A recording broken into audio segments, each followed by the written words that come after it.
Hello, everyone, and welcome to Smashbox TV's podcast 353. Terry Miller, the disc golf guy, alongside Johnny V. Our thrilling intro song. Yeah, you are stepping up your game. You see all these other amazing content creators and podcasts and everyone else getting all fancy, and you're like, yeah, we're going to add an intro theme song for 12 seconds. Yeah. And we're going to start almost on time. We could have started a minute early. I literally asked him, like, should we start a minute early? And we're like, yeah, we could. Wow, we are this 353 in. We tested with one of our guests. Well, yes. She is on the ball. She had great lighting, great camera, headphones. She's setting up an external mic, so that's the only thing I'm only slightly worried about. Like, we didn't test with it, but I think she's going to be solid. I'm not too worried about it. We've got Ella Hansen joining us for the first time ever tonight. I have a feeling it won't be the last time either with all the waves that she's making. Super excited to have her join us on the show. And quite honestly, I mean, just to be totally frank with everybody, get to know her a little bit more. Of course, we've been seeing her play and perform very well and finish very well over these last few events and such, and people have been talking about her, and I remember even hearing about her when visiting Bend last year, and all the skills that she can bring to the table, and obviously all of the success she's had in the world of Ultimate. But unlike a lot of our other pros, we just haven't gotten to like personally know her too well yet, so I'm excited. But before that, yeah, a guy that's got some stories, he's got insights, he's got accolades, he's got titles, and then he has a wife that does it all even better. Jay Redding is going to join us tonight. He's going to actually be with us in just a few minutes. He and Des have been put into the Hall of Fame each in the last couple of years. Des went in, and the year after her, he went in. I believe that was 2017 and 2018, respectively, her then him. And he's got some updates about the class of 2021, and he graciously actually reached out a week or two ago and said he'd love to share some additional info about our class of 2021, and I couldn't think of a better way to go about it. Few of the names again, and I feel like this is probably true of almost any Hall of Fame in any sport or industry or niche market or whatever. You have the people that everybody knows, and then you had probably people that were doing stuff behind the scenes, or people that were the quiet innovators and pioneers and trendsetters and trailblazers and everything else. And so wherever they fall on the spectrum, it's not going to matter. Or just people that are regional to you. You and I sometimes could go on and on about, oh yeah, we know that person, and we could tell stories for an hour about them. But if they were in Oregon, for instance, a place that Johnny and I didn't become familiar with until the last 10 years, well, then we wouldn't probably have as much insight. So super glad that we're going to get some info out of Jay Redding. And I think he's going to probably join us. In fact, Jay, if you're listening by chance, which we know you always are, one of our most dedicated Smashies, if you're out there right now and you're ready to go via Skype, you can actually Skype into us right now, and we'll be ready to go with you. So, but in terms of everything else tonight, we're going to have Jay. Then we'll have a little bit more of a Portland Open breakdown and recap. And then we will talk to Ella Hansen. After we talk to her, we'll probably then slowly shift into the after show, where who knows how far things will go off the rails. And we'll call it a night. That's it? That's how things go here, Johnny. I run a tight ship, just like last week when you weren't here. I didn't watch. Right. Sure. I only saw that you had your daughter on, so I know it's not a tight ship because we go live at 9. Uh-huh. She's very young, and I'm guessing she was on until at least 10:30. No. She was only on for a few minutes. Oh, I don't know. She was just on for a few minutes. Mackenzie last week, as I was doing things from home, and big shout out to Adam Hammis. Him and I communicated back and forth. It was great to get him in there. And as you already know, Johnny, sometimes it's a little bit tougher when I'm trying to click the buttons and do the little bit of tech support for myself. So it went okay. It went okay for as elementary as my setup is. It went okay. So I was at Disney Springs at the time. Must be nice. Down in Florida for work. It was hot. It was hot, like 95 every day. Like Wisconsin hot these last couple days. It was like Wisconsin hot. And so my boss took us all out to Disney Springs, which is like a giant outdoor mall. And we got there about like 8 o'clock. We explored about a fifth of it before we kind of just sat down and had some dinner and listened to some band. And it's massive. It's absolutely massive. If you want to spend a lot of money on Disney stuff, that's where you go. Other than the theme parks, which are booked through like July or something. So pretty amazing. Just the sheer immensity of that place. Yeah, I can, being at Disney a year or two ago, I'm hoping I don't ever have to return. At this rate, unless there's grandchildren involved someday in Never Land, maybe not there. Hopefully, yeah, it's going to be a long time before I head back to that chaos myself. All right, guys. Thank you guys so much for joining us. Of course, if you could, go out and like and share and do all the YouTube things that we always beg of you. See, our chat board is starting to get active and lit up and ready to go. I'm trying to read a few details here on the list. Looks like everything seems to be fine. It says, why can't we hear you? It went fine. What? All right. Thank you, Sam. All right. Well, we're going to find out where this guy is because we know he's traveling nonstop and picking up, collecting W's everywhere he goes. Coming in from our Is it Brian Schweberger? Yeah. Something like that. Coming in from our Disc Baron digital green room, Jay Yeti Redding. Collecting W's everywhere he goes. Coming in from our Disc. Brian Schweberger? Yeah. Hey, buddy. How you doing? We got you live. You're going to have to turn off your YouTube Yeah, now. now you got to cut the YouTube. Jay Yeti Redding. W's. How you doing, buddy? Hey, buddy, how you doing? We got you live. You're gonna have to turn off your YouTube. Yeah, we gotta cut the YouTube. Jay Yeti. If you're watching on YouTube, you got to cut it. There Hey you guys, how's it going? How's it going? go. He just wanted the double intro. He wants to hear it twice. We love Who it. doesn't? Welcome, buddy. How you doing? Doing great. Something about this. The show's already started. Cut any if you're at all on YouTube. Cut it unless you should just be watching us on Skype. Yeah, YouTube's. Okay. Yeah. All right. Good. All right. Hopefully we're all good to go now. Can you hear us? Yes, we're good. All right, buddy. Awesome. So let's start with the basics. Where are you at? I am in the Yeti Productions full studio. We're out in West Texas, on our way to Utah. All right, and heading to Utah because you're heading to the World Championships? Championships. Ogden, Utah. What's going to be your role in Ogden for both of you and Des? What are you guys going to be doing? Well, I mean, we're still touring this conference, so we're going to be playing against the kids. Wow. Okay, and both of you signed up ready to go to take on I mean, you're both eligible for age protection divisions. I hear it's the new cool thing in the FPO field that, age divisions, they don't matter. FPO, we see it. This is like a 2005 battle is what I'm looking forward to. Des versus Juliana. Come on. Oh, yeah. It's a race to 6. Anyone could get there. That's right. No, we don't need a Paige Pierce. We don't need. We've got the classic battle. Well, I mean, disc golf is a lifetime activity, and most of us are still kind of around, even though our bodies might be young.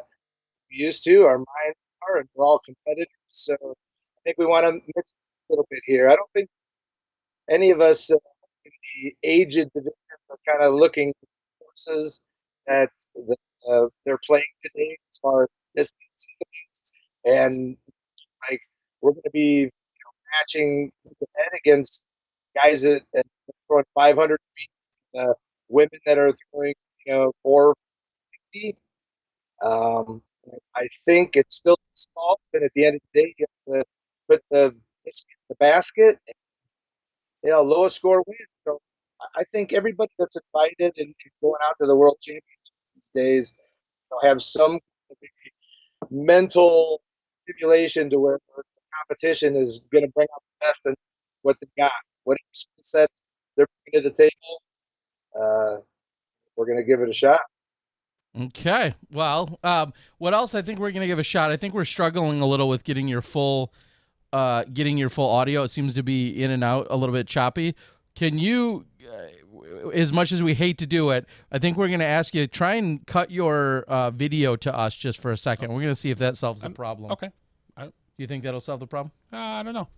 I think it's worth trying, just because you're sounds like you're getting really tough for people to hear you chopping in and out on That us. or could be a headphone. Oh, do you have headphones by chance? Any earphones or headphones you could plug in? That might be it as well. All right, let me try. Let's try that. You guys have actually had technical difficulties with your last 5 guests. I'm wondering if it's We just tested with Ella, and she sounded fantastic. Yeah, she sounded great. She's 19. It's the youth. I know. It's totally the youth. They look better. They sound better. They throw further. There's nothing they can't do. They Skype better. They don't even know what Skype is. Yeah, I know. We're so old that they're like, "What's Skype?" All right. Once you get that, make sure your connection is pulling in that microphone and/or headphone. Just sometimes when you're talking and Skype picks up your voice, it cancels itself out because it thinks it's hearing other voices. So sometimes headphones fix that. Oh, now we got nothing from you. 2. Oh, testing 1, 2. That sounds great so far. So far, that sounds much better. All right. Awesome. I don't hear the echo either. Oh, Good. Well, there we go. Okay. So let's kind of quickly recap. You were just saying that lifetime activity, you guys are still going to come out and try and hang with the young guns. Well, yeah. I mean, in the end, I think I'm the secret dark horse. I've won my last 7 tournaments. 50 years old, got back above 1,000 rating with after my last knee surgery, which took me underneath and was tough to regain from. Tess is coming back with a hip replacement. So, we're looking to have a great time out in Utah, and it's going to be great to connect with everybody again as far as the World Championship brings and everyone but our European and international competitors, although I'm Albert Tim might be in. You guys might know of some possibly Kristen Tatar. Yeah, it sounds like Kristen and Silver. Yeah. So is there anything about, one of the, I'll say, thoughts or rumors or things that's been said about Utah is it's definitely not all about distance, a very, very different look than even what we just had this last weekend. Does that level the playing field? Does that make things that much more attackable for both you and Des? Like, what it was it Utah specifically that you saw the opportunity to go play there as opposed to anywhere else in terms of if the Worlds was maybe in a much longer facility? Like what, yeah. Yeah, I mean, Utah itself is definitely an amazing draw. Neither one of us have played either of the courses that are there. We have watched the Utah Open over a couple years. We know that the hosting committee really does a fantastic job. We're excited to just be a part of that part of it. But, I think to me, the golf course side of it's actually going to be difficult for myself, I feel, because I think a lot of the water carries, a lot of those OBs are actually an afterthought, designing it to the guys that can throw the distances that they do. My game's going to be just like it was just a couple years ago at the 20th USDGC, where I cashed, and I did that by staying in bounds and hitting 100% inside circle 1. So I think that's my same strategy there. And I'm hoping the Fort is a really nice wooded / technical lengthy type of a course that we're starting to see, like Dogwood and many of the Carolina style courses. So I'm hoping to excel on that course specifically. Okay. Yeah, and we're excited to see it because that's, of course, the one that we have the least exposure to. I mean, as you just mentioned, the Utah Open has taken place over at Mulligan's for the last few years, so everyone's become at least, somewhat, if not completely familiar with that property. And the one over at the Fort, certainly the biggest variable at this point. Yeah, it's pretty cool that they've had now an extra year to kind of get ready for this. It's like I think that would have been 100% good to go in 2020, but even the hurdles that they've had to that course has been broken at another level. Sounds like they're selling spectator tickets and already sold out of every allotment stage that they've had. So it's going to film well. Everyone's going to be there. I mean, it's going to be a fantastic world championship. I'm so lucky that I get to compete in 2 world championships this year. It's a good thing. Yeah, I was just going to follow that up and say you're looking at Tennessee probably in August as well, right? I mean, what is that like knowing that you guys will be double dipping? Well, they're far enough apart. It's kind of like our tour right now. We're hitting that and then doing some family, a couple through the Midwest, the Des Moines Challenge, where we'll have the Iowa Hall of Fame inductions this year. It's a disc golf pro tour elite series event now that European got canceled. So really excited for our home state to put another shiny tidbit out there for the disc golf world, because it has been really quite some time since the entire disc golf world had its focus on Iowa. Excited about that. And then make our way out in a whole different level of courses. These are all in the woods here in Tennessee. Haven't played either of those courses as well. But, that's my style of golf. So really excited about that as well. Sweet. Now, yeah, how exciting would, again, not to, I feel like we could sidetrack 20 different ways and with 20 different things, but how exciting that now that we're going to see a pro tour event be in Des Moines, and obviously through some unfortunate other circumstances, but to have something like Des Moines in your back pocket or as a backup idea, I'd have to say we're all pretty blessed to know an event and a state that hosts such high-level disc golf is even something that we could lean upon. Yeah, and it's been in a lot of players' top 10. It's got a little facelift, a lot of new landscaping, new holes, new targets. It's going to be a pretty nice introduction, I think, for a lot of people. Even the locals aren't going to have that much of a true advantage. So I think it's one of those events where everyone's going to come in, practice it up the week before, and we'll see what happens. Awesome. Looking forward to all of that. Now, what did I get that right? Was it 2017 and 2018 you and Des put into the Hall of Fame? Yeah, that is. Okay. What have you taken on a role? Do you have an official title or role or responsibility since joining and being inducted? Have you or is this something that you've kind of just taken upon yourself in terms of the, I don't know if promotion's the right word, the notoriety and everything else that goes along with what we're doing? Well, you'd think I should, because my other 2 classmates, George Sappenfield and Andy Young. Andy Young is now the administrator of the Hall of Fame, and George is actually assistant to her. So, but no, I don't really have any official affiliation on that side of things. But I am a super proud member to be in the Hall of Fame. I mean, it really is a crowning achievement for anybody in disc golf. And I think, last year, it was about this time last year where Des and I were on, and we gave kind of a recap of the Hall of Fame that were in there. And I think, like you said, Terry, there are so many new disc golfers now to the sport that we really can't know where we're going until we know where we've come from.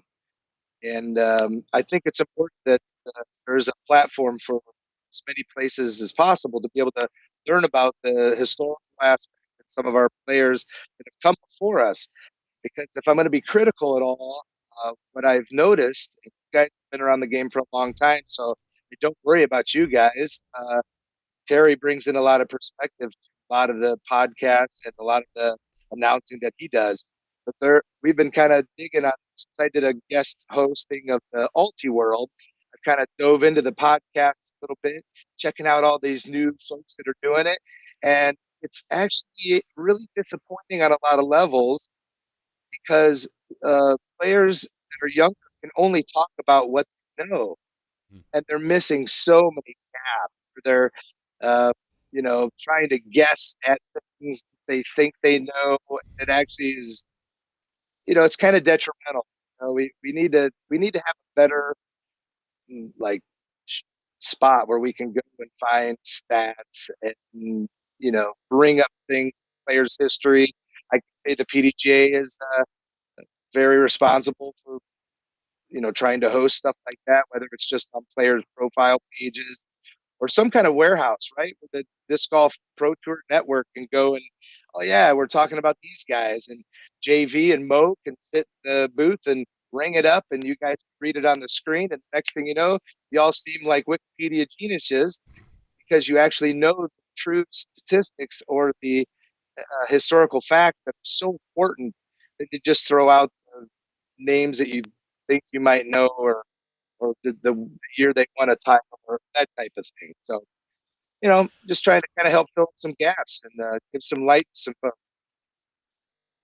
Yeah, I feel like a lot of that is continuing to develop, and I feel like as the PDGA website continues to grow and flourish and get better, as the Pro Tour is now compounding, and UDisc is putting together statistics, which are all many of which are relatively new. I mean, wouldn't it be interesting to know what Kenny or your Circle One putting was in the 2004 Worlds? I mean, we just didn't have those types of things available to us, but we're all just starting to get to, a lot of us are getting to that age where it's like, oh yeah, some of this should be archived and chronicled and logged, and then we need the database and the statistical person and people and drive. I mean, I feel like I think about baseball, and there's probably hundreds if not thousands of people that are paid statisticians and or database wizards and all of those types of things. And then I think right now we've got there's a handful that have a really good memory. Some people care about putting it on paper, and some people care to never put it in a computer because it's only on paper. I mean, it's a matter of getting caught up, and I think that's a lot of what you're saying is we're getting into that age of our sport and just all of our actual age that, like, hey, this stuff needs to be cataloged. This stuff needs to be archived as efficiently as possible. To start moving forward. I agree with you. I'm not a history background research data driven person. If it's not off my dome, I need probably you to start don't remember. Going back through the old Worlds DVDs and start keeping track, Terry. Can you go back and just start marking who made what putts during the final nines? That's right. And somebody just asked. I mean, here's a very relevant yet specific and relatively recent question was, when did we do away with the 7 or 8 or 9 rounds at Worlds? When did we finally even just adopt, the 4 or what will be 5 this year, but a 4-round Worlds and not playing 2 rounds in a day? I mean, even that is within our history, but some other people have no idea that, it was it was a marathon. Yeah, that's less than 6 years ago. Yeah. Like, sometimes there were like upwards of 6 or 7 rounds, a semifinal round on a Saturday morning, which you had to cut to, and then a cut to the top 4 to play on Saturday afternoon. Like, that was standard for more than a decade.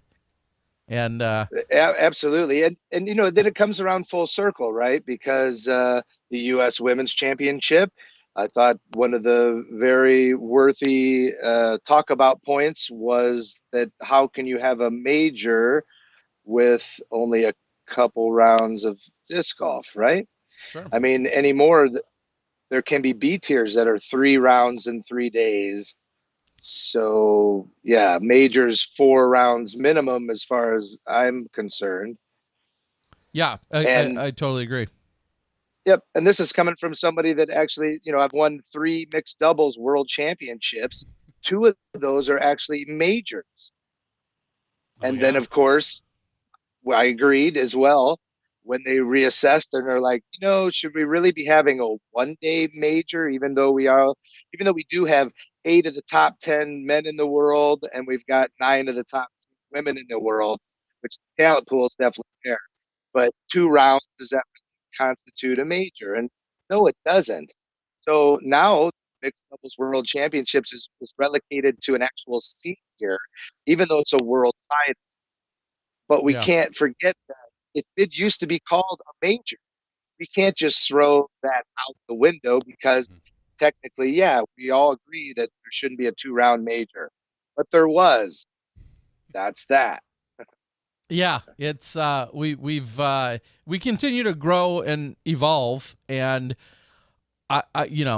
we could all argue and we could have a round table and have anywhere from 1 to 40 more people join us, and everyone has a slightly different perspective on how we arrive at some of the titles, some of the specifics for just how we're determining some of these things. And I totally agree with you when it comes to how many rounds, what should be the minimum that constitutes a major. Does a elite series event that's 4 rounds, is that any more or less significant than a 3-round one? Why do we have them? Like, I have a lot of questions. And at the end of the day, you know what the beautiful thing is that the growing pains that we thought we were going through 10 years ago, we're still going through different growing pains today. And yet each one of these growing pains ends up creating a better tour, a better sport, a better game. So, we're moving forward. Just what you guys are involved in. I mean, I've seen JV and Mo and the way that cameras are changing in and out. I mean, you guys are the story is becoming compelling by the way the switchboard is happening, and that's pretty cool all by itself because you guys that are on the commentator side can play off of that, and so now there's multiple aspects that are trying to tell this story together. The vignettes and the sniglets that the groups are putting together, top notch. There's a lot of time that are spent in that little 2-minute video that people don't even realize because it captures them. They see it. They're wowing about it. I saw somebody talking about, wow, how could Paige Pierce's documentary cost $75,000? And well, documentaries, high quality movies like that's actually a drop in the bucket. Yeah. So people just don't have perspective on really a lot of this stuff, right? We scholars like to talk about a lot of stuff, and that's what makes good podcasts. And I guess that's what keeps people involved and being fans. So, go for it. But let's just get our facts correct and get the stats out there, and that's really all we can do.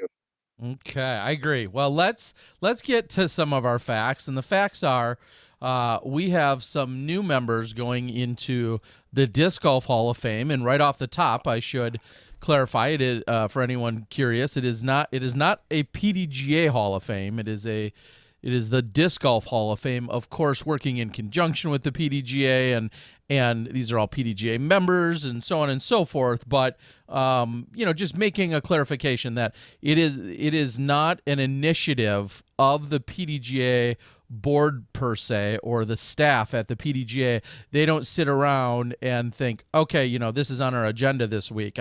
They support the Hall of Fame, but they are not actively overseeing it. Even is that a fair way to put it? Or they actively support it, but thank goodness.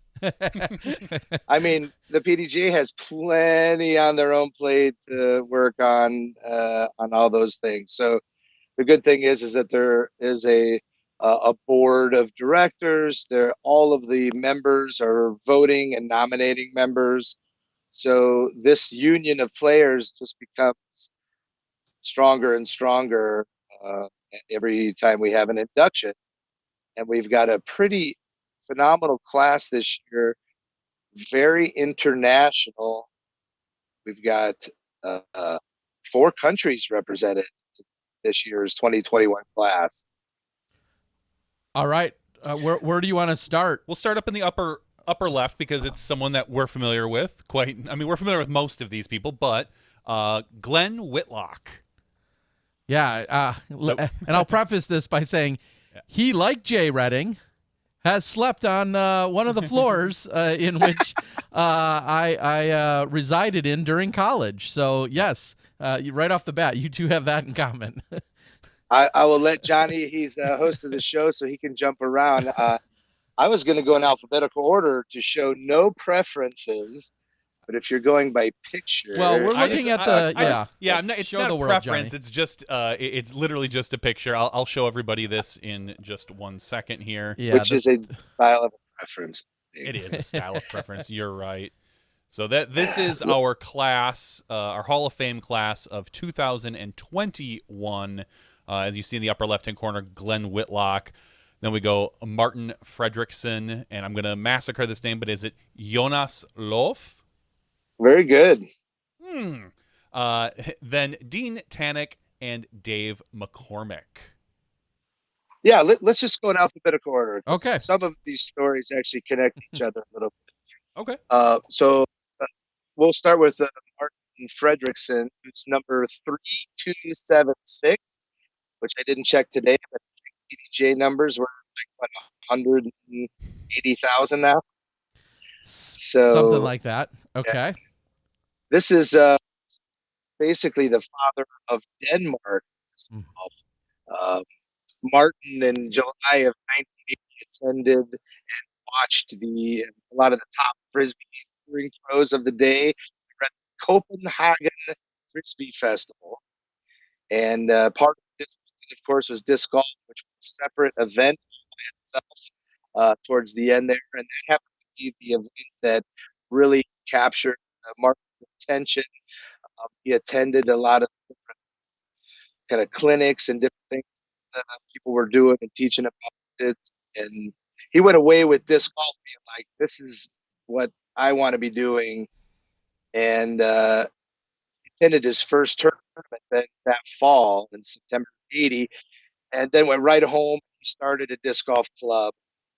And the first permanent course went into Denmark in 1985. And then at that point, the Danish National Championship was going on, and Martin actually was a 10-time Danish champion in Open, 6-time Masters, 4-time Grandmasters. So 20 total Danish national championships. And it started assisting with Copenhagen Open as far as helping organize it, just because of the skill sets that he had, something he wanted to do. In 1987, he organized the Disc Golf World Cup. So this was organized events throughout Europe, Canada, and the United States. And that's where, at the end and conclusion of this, probably the hallmark event for Martin here was him and some of the other leaders of these other tournaments got together, and they actually created the Euro Tour. So this was 30 years ago. Same Euro Tour that's still going on right now? The same Euro Tour that's going on now. There's now a PDGA Europe. So a huge push forward for European organized disc golf right there. And a little time when Whitlock, who was mentioned this a little bit earlier, he actually attended every event that was in this Disc Golf World Cup in all the different countries. And we'll talk about Glenn, his traveling style here in a minute. But that was Martin Fredrickson. Awesome. And my only other quick interjection to all of that, I had the pleasure of hanging out and really meeting Martin for the first time in 2011 in Santa Cruz. He was here for the World Championships. Bill Sherman was the mutual friend who I'm still good friends with today. And Martin and I shared quite a few conversations. Solid and, photographer, if I remember correctly. Yes, very, he was very running talented. the photo a day over on, was it like frisbeegolf.net, or I apologize. Awesome. Or something like that. You're but correct.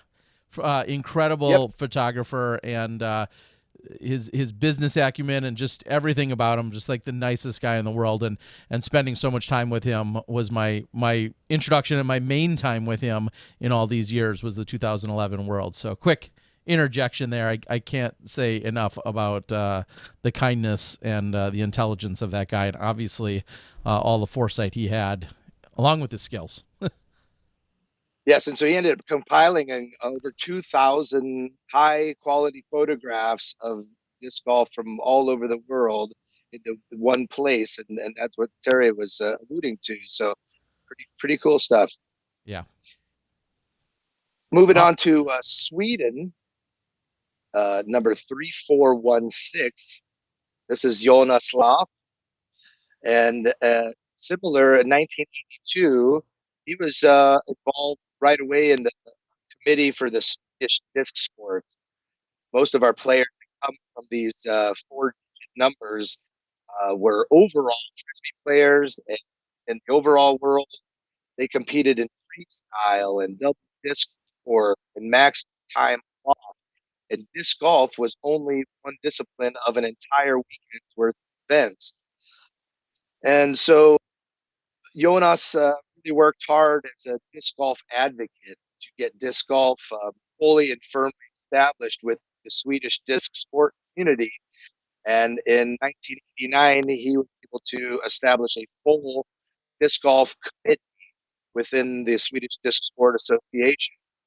He became the PDGA Swedish representative, and one of his crowning achievements was what's considered maybe the best disc golf course of all time.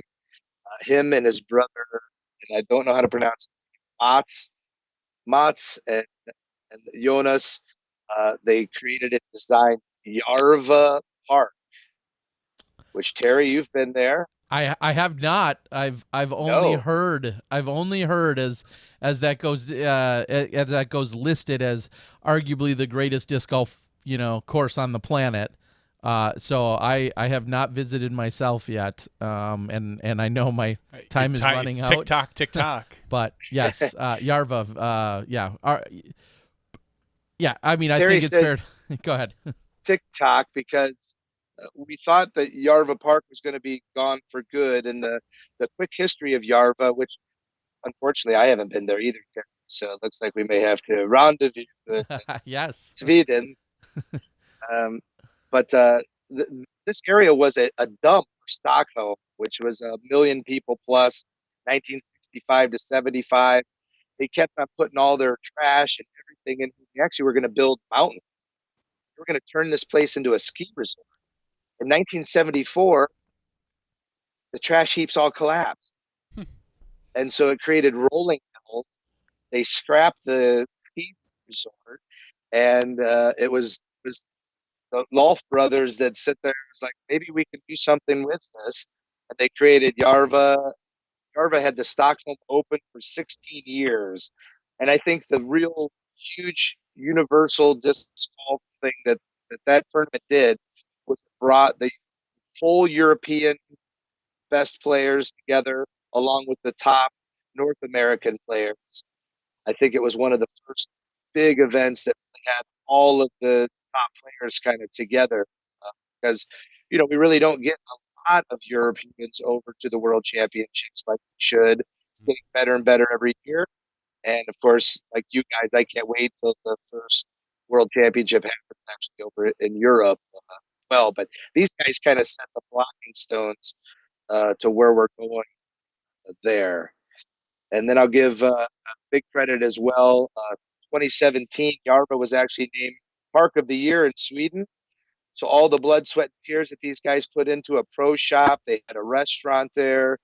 In 1999, Jonas uploaded and created terminology and intro to disc golf materials that really turned on the next generation of Swedish disc golf. Brigida Langero, a world champion out of Sweden. A lot of top players, the brothers. We can go on, and that was Jonas. Awesome. And again, as you describe, it's funny how all of us can relate to these individuals, these pioneers, these godfathers in this case, these instigators and catalysts that, thanks to them, you see all the residual, effects, all the other people that got involved or potentially found and discovered or learned disc golf either directly or indirectly of both of these individuals thus far, and to hear of it in other countries is, I think, that much more exciting. And yeah, that's awesome. So moving on, we have our next in alphabetical order would be I'd trust Jay. He's got the list. Dave McCormick. We're going by last name. I don't know. LM. I wasn't sure. So yeah, Dave McCormick. You're good. Famous getting into the Hall of Fame because he's Nico's uncle, I heard. Right? Yes, that's all I have written down. Yeah, that's Nico's uncle. All right, and then we're going to Dean Tent. No, I'm just kidding. And just to clarify right off the bat, some people may not even know that. So let's start there. Yeah, absolutely. Yeah. So in the end, Dave McCormick has been around the sport for a long time. He established Gateway Disc Sports in 1994. He himself, though, played a version of golf in 1975, probably like we all did. He invented the game. He actually talked about designing object courses in Endicott Park when he was 14 years old.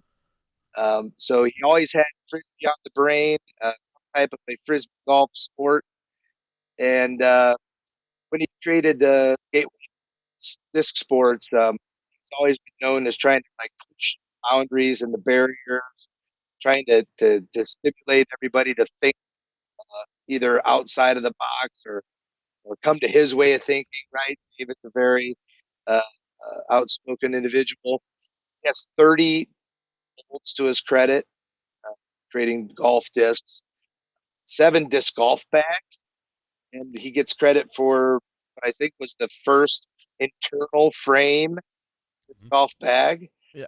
Which, when you think about it, was actually revolutionary. If everybody was carrying their disc around in a soft bag and flopping it all over the place, this actually created structure.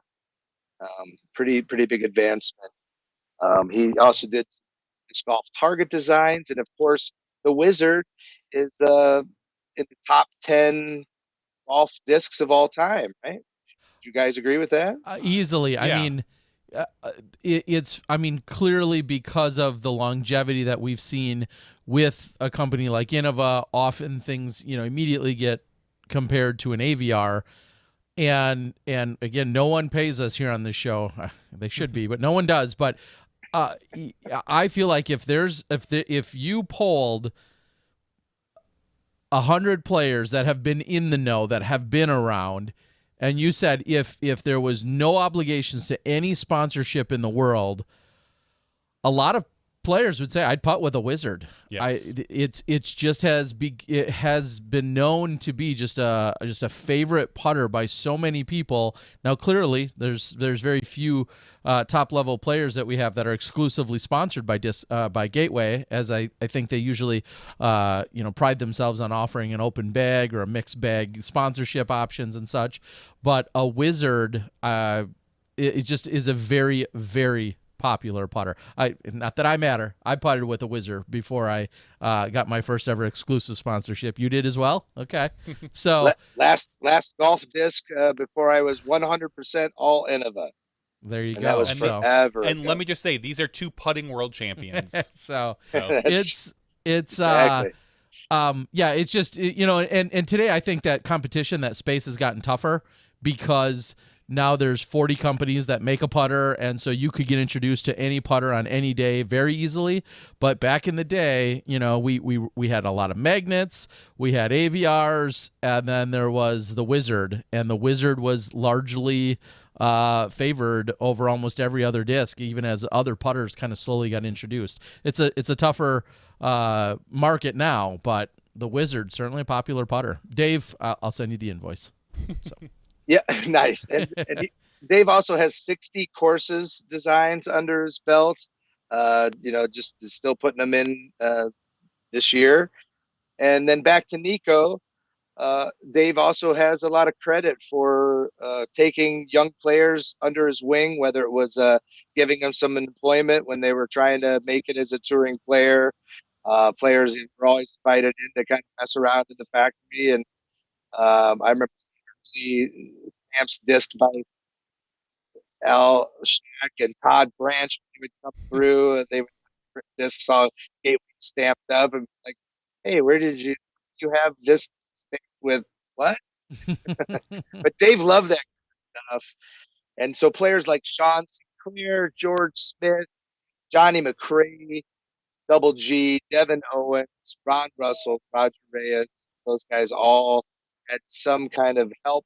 Dave McCormick, they were starting out throughout the years. So Dave had a pretty huge impact and still does today, and very deserving of the Disc Golf Hall of Fame. I'll leave a quote from him.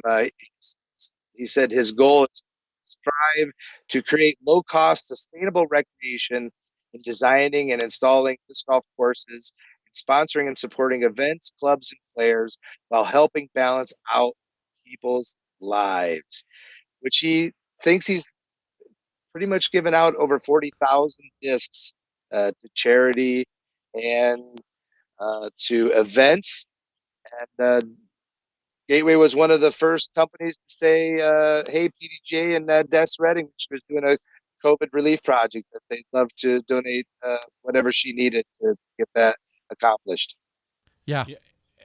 Yeah. I think Dave's been very successful in his goals.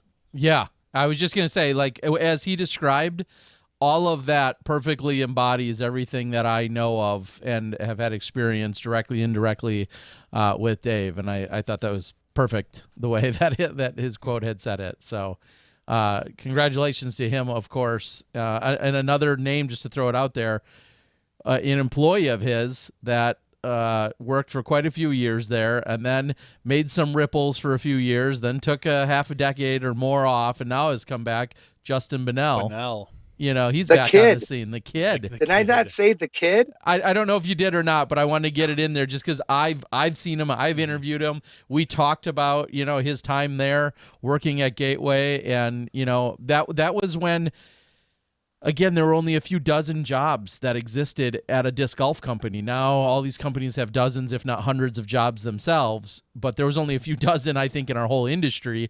Justin was one of those early workers over there at Gateway, and then was a top-class player, and we've seen him just reemerge in the last, year or so, and continues to be a top-notch player. So anyway. Still is today, for sure. Yeah. Well, let me see if I can continue the alphabetical order. Let's see if I can get this right. All right. Well, you've got a 50-50 chance. 50-50 chance. We're 3 down, 2 to go.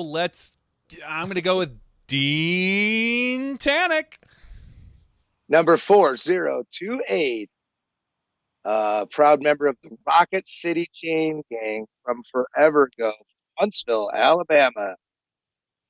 So Dean, if you don't know Dean, and there's a lot of people out there that don't, but once you've met Dean, you know Dean. Dean is one of those guys, his heart's on his sleeve. He's a fierce competitor, one of the most funniest guys off the course. He was discharged from serving the United States Navy in 1985. And someone said, hey, there's actually a Frisbee disc golf course at Barron Springs. You should go check it out. I know you like Frisbees. And this happened to be a course. This is the second oldest course in the whole nation, right? This is still there today. You can go play it just like Oak Grove. This is number 2, designed by Steady Ed Hedrick and Tom Monroe. And Dean took his whammo and went to the park, and he ran into another Hall of Famer, or eventual Hall of Famer, Levon Wolf, who is a staple of Huntsville. Started saying, like, man, Dean, you've got Frisbee skills. I can't believe you haven't been playing disc golf forever. In fact, there's a tournament next weekend. You should give it a shot. And he entered with his one single 165 whammo, and he got 3rd place in amateur men. Sounds a lot like a story that I tell about 1999. And boom, the rest is history. He actually started playing PDGA tournaments in 1985. He has played PDGA tournaments every single year since 1985. Wow. Dang. 27 World Championships later. He's the 2005 Masters World Champion, 2013 U.S. Masters Selinsky champion. Just an overall fantastic player. The amount of people that he's gotten into the game over the years and still doing it today, installing course, helping spread disc golf. It's really a cool story. He might have, as far as I know, maybe the largest and best frisbee pie collection Oh, there. really? Yeah. Okay. So a collector of the old frisbee pie tins. The original frisbee Wow. pie tins. Okay, I did not know that, and I'm gonna have to find his house now. That's is awesome. And this is meant 100% as a compliment. He just has one world title, 2005 Masters. He does have. Yep, he's Pitt. played in 27 World Championships. Got one out of there.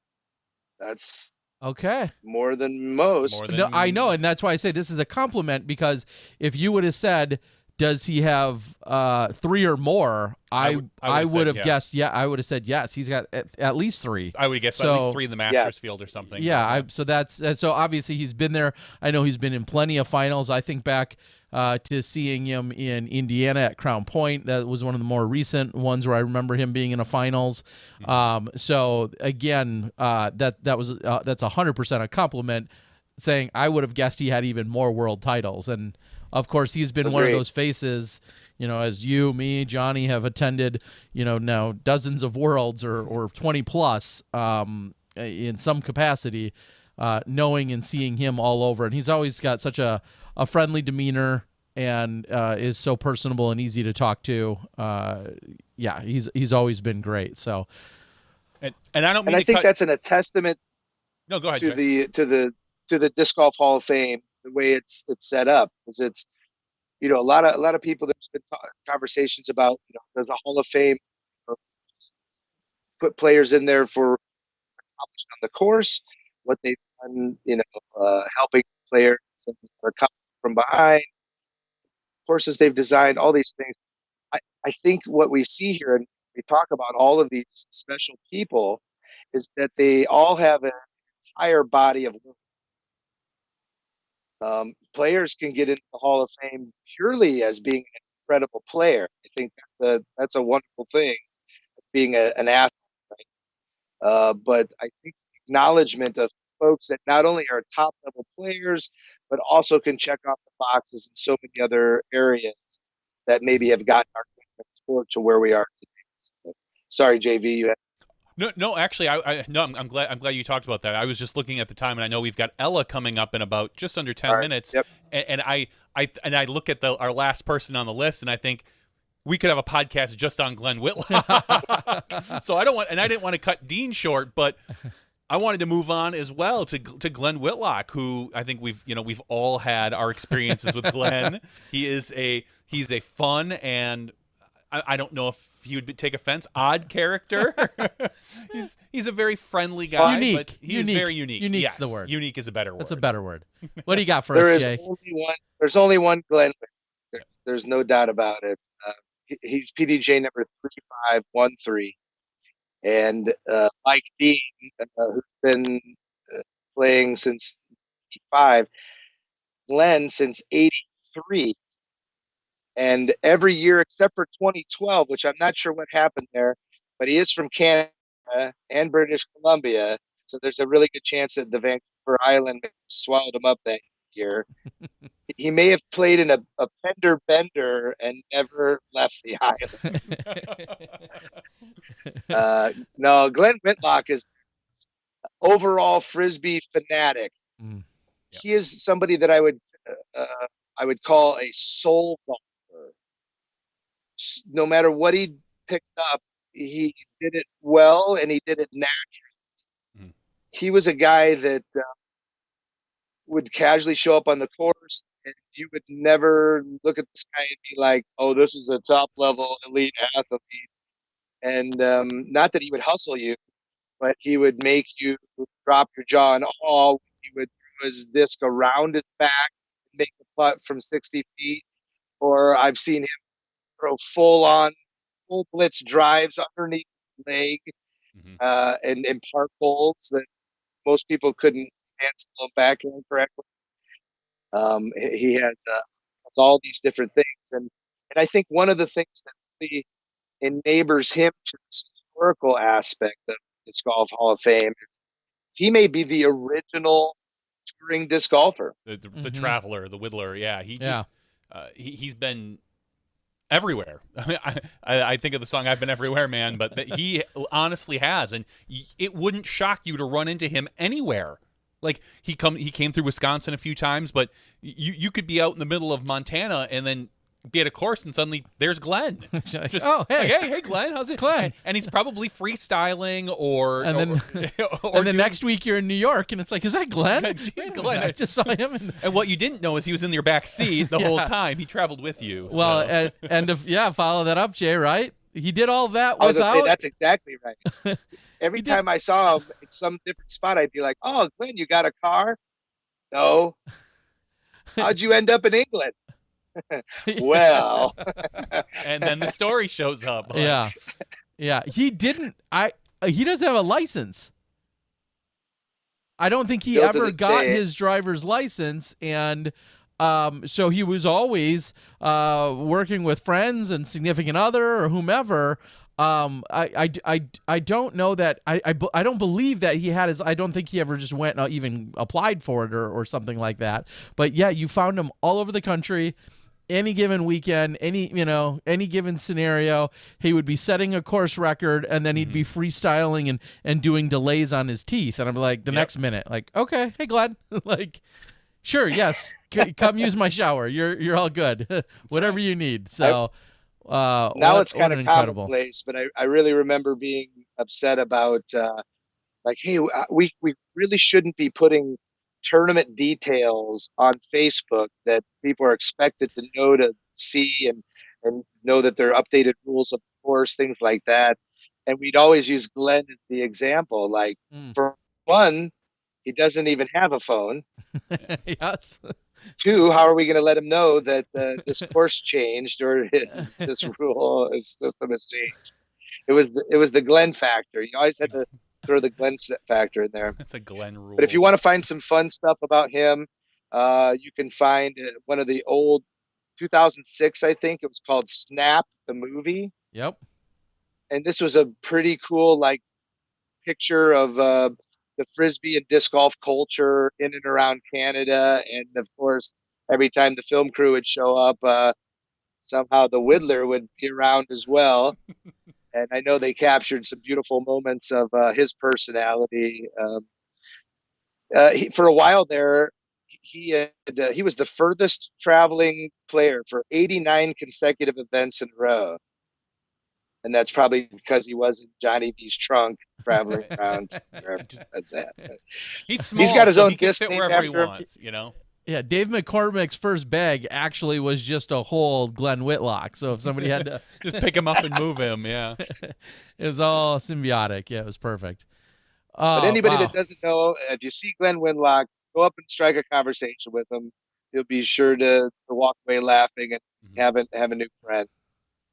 Another worthy, long-time player that really put his mark on everywhere that he went as far as Johnny Empathy, this golf kind of a movement. I think all the way back to like the late 90s, and that was, just around the time frame a little before that was when we all three of us actually got involved with disc golf in a serious capacity. But seeing him come into Wisconsin, spend a few weeks in Wisconsin, play competitively, play in the overalls, as you mentioned, him doing the MTA and the distance and the discathon, and just seeing what he can do with Frisbee objects, not just discs, but Frisbees, and the various forms of Frisbees, Guts, Ultimate, whatever the case was, and freestyle. I mean, just such an incredibly talented and gifted human with anything relating to a frisbee. Well, and again, probably plenty. He's probably good at everything else. Juggling. Yeah, exactly. Unicycle probably. For sure. Yeah. Plays a trumpet while juggling. Juggling. I don't know, some oranges well on a unicycle. I could see that. But thank you guys for the time. I think that's it's really important. Some cool stuff out there, and you can visit. There is the Disc Golf Hall of Fame on the Facebook, and they have some pretty cool discs and merchandise as well. It's a nonprofit organization that really just tries to keep perpetuating the game and the sport. Most certainly. Yeah, and I'll put a link. You can also find immediately too, just in a quick Google search, pdj.com/DGHOF for Disc Golf Hall of Fame.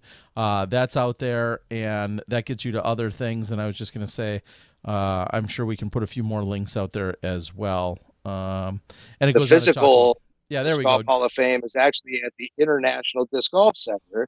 So anytime you're there to play some incredible disc golf, you can take some time and walk around the Steady Ed Museum and read some of the plaques, because they give a shorter synopsis than I did in a very nice, eloquent, concise paragraph that pretty much lets you right into the soul of each of these incredible human beings. The plaques are cool and all, but I like walking through and checking out all of the old scorecards, the result thing. That's one of my there. like oh wow, this is from like Santa Cruz in like '86. Like, oh, look whose name is on here. There's Bamba. He was 12 or something. I love going through that and every. I've been to the IDGC, I think 2 or 3 times now, and I like walking around there and checking that out personally. But there's a lot of really cool things there. Yeah, and I just put it in the actual chat on YouTube, but the discgolfhalloffame.org will get you to everything we're talking about and then some. It's the discgolfhalloffame.org is the web address, which I also put in the chat notes. So make sure you guys go check that out. All right, Jay. Well, we'll call you the Disc Golf Hall of Fame hype man for now. And we do seriously appreciate you giving us some additional insight. We could gush about a few of these individuals. A few of them we didn't know quite as much about, and that's just us. And we know that year in and year out, we're going to continue to get more and more people recognized, which we said at the top of the show, all very, very I don't want to just say overdue, but all pertinent and the right thing for us to be doing as we're moving forward. And super glad we can have any part of sharing some of the legacy and some of the information out there with the world. Absolutely. And I'll use my last little platform to plug something of part of my legacy. And that's, if you haven't checked out edgediscgolf.org, we've got a newly revamped website, pretty killer. You can check that out. And just yesterday, I actually performed a full day in-service training for Humble ISD down in Houston. So we have 100 new teachers that are raring to go with disc golf. We've got 6 packages that they're going to share around the district. Now they know how to use it. Any future new school that gets put in, which, in Houston, it's growing every day, they're going to have permanent targets put on the campus.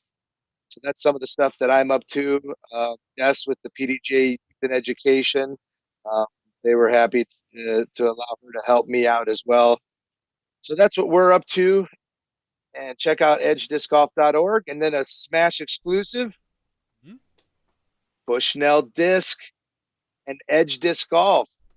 There's going to be 15 events this year. A lot of them will be with the National Amateur Disc Golf Tour, but there'll be a Bushnell Rangefinder Charity Challenge. Oh, that's so fantastic. You'll find out more information about that coming soon, but thank you guys. Jay, we love it. We appreciate it. I also just linked there for you, edgediscgolf.org. As you can see, yeah, I put it out there in the chat. So please make sure you guys go check it out. Of course, the passion and professional project of Jay and Des for more than 20 years now, or close to 20 years. And it's been pretty incredible to see that continue to grow and flourish, getting disc golf in so many more places. Because we all say it, disc golf needs to be in schools. Well, this is how you get it done. And thank you for everything that you are doing and continue to do out there, buddy. We're looking forward. I'll see you in 10 or 12 days or so. We'll see you guys out there in Utah, and looking forward to every minute of it, buddy. And you thought Brody was the dark horse. Let's go! All right, we're ending on that. Yeti out. Yeti just like out. That. I love it. Thank you, of course, to Jay. Please, as we just said, make sure you check out edgediscgolf.org.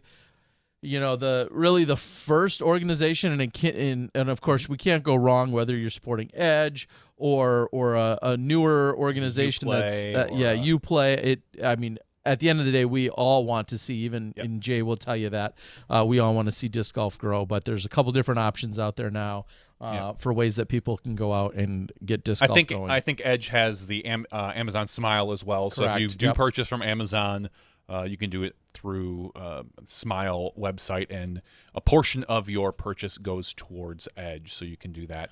But Terry, we're going to have Ella on very shortly, but in the meantime, while we get her lined up, we are going to show our one disc, one tip. What? Yeah, we've got one for Cali Mcmorren from the guys at Ace Run Productions, ARP. Somebody I saw was just on that podcast. Terry Miller. Blowing it up. Cheating on podcasts. That's what I do. Just dipping into other ones. So take about 2 minutes and watch this while we get Ella all lined up. So thanks a lot, guys, at Ace Run Productions.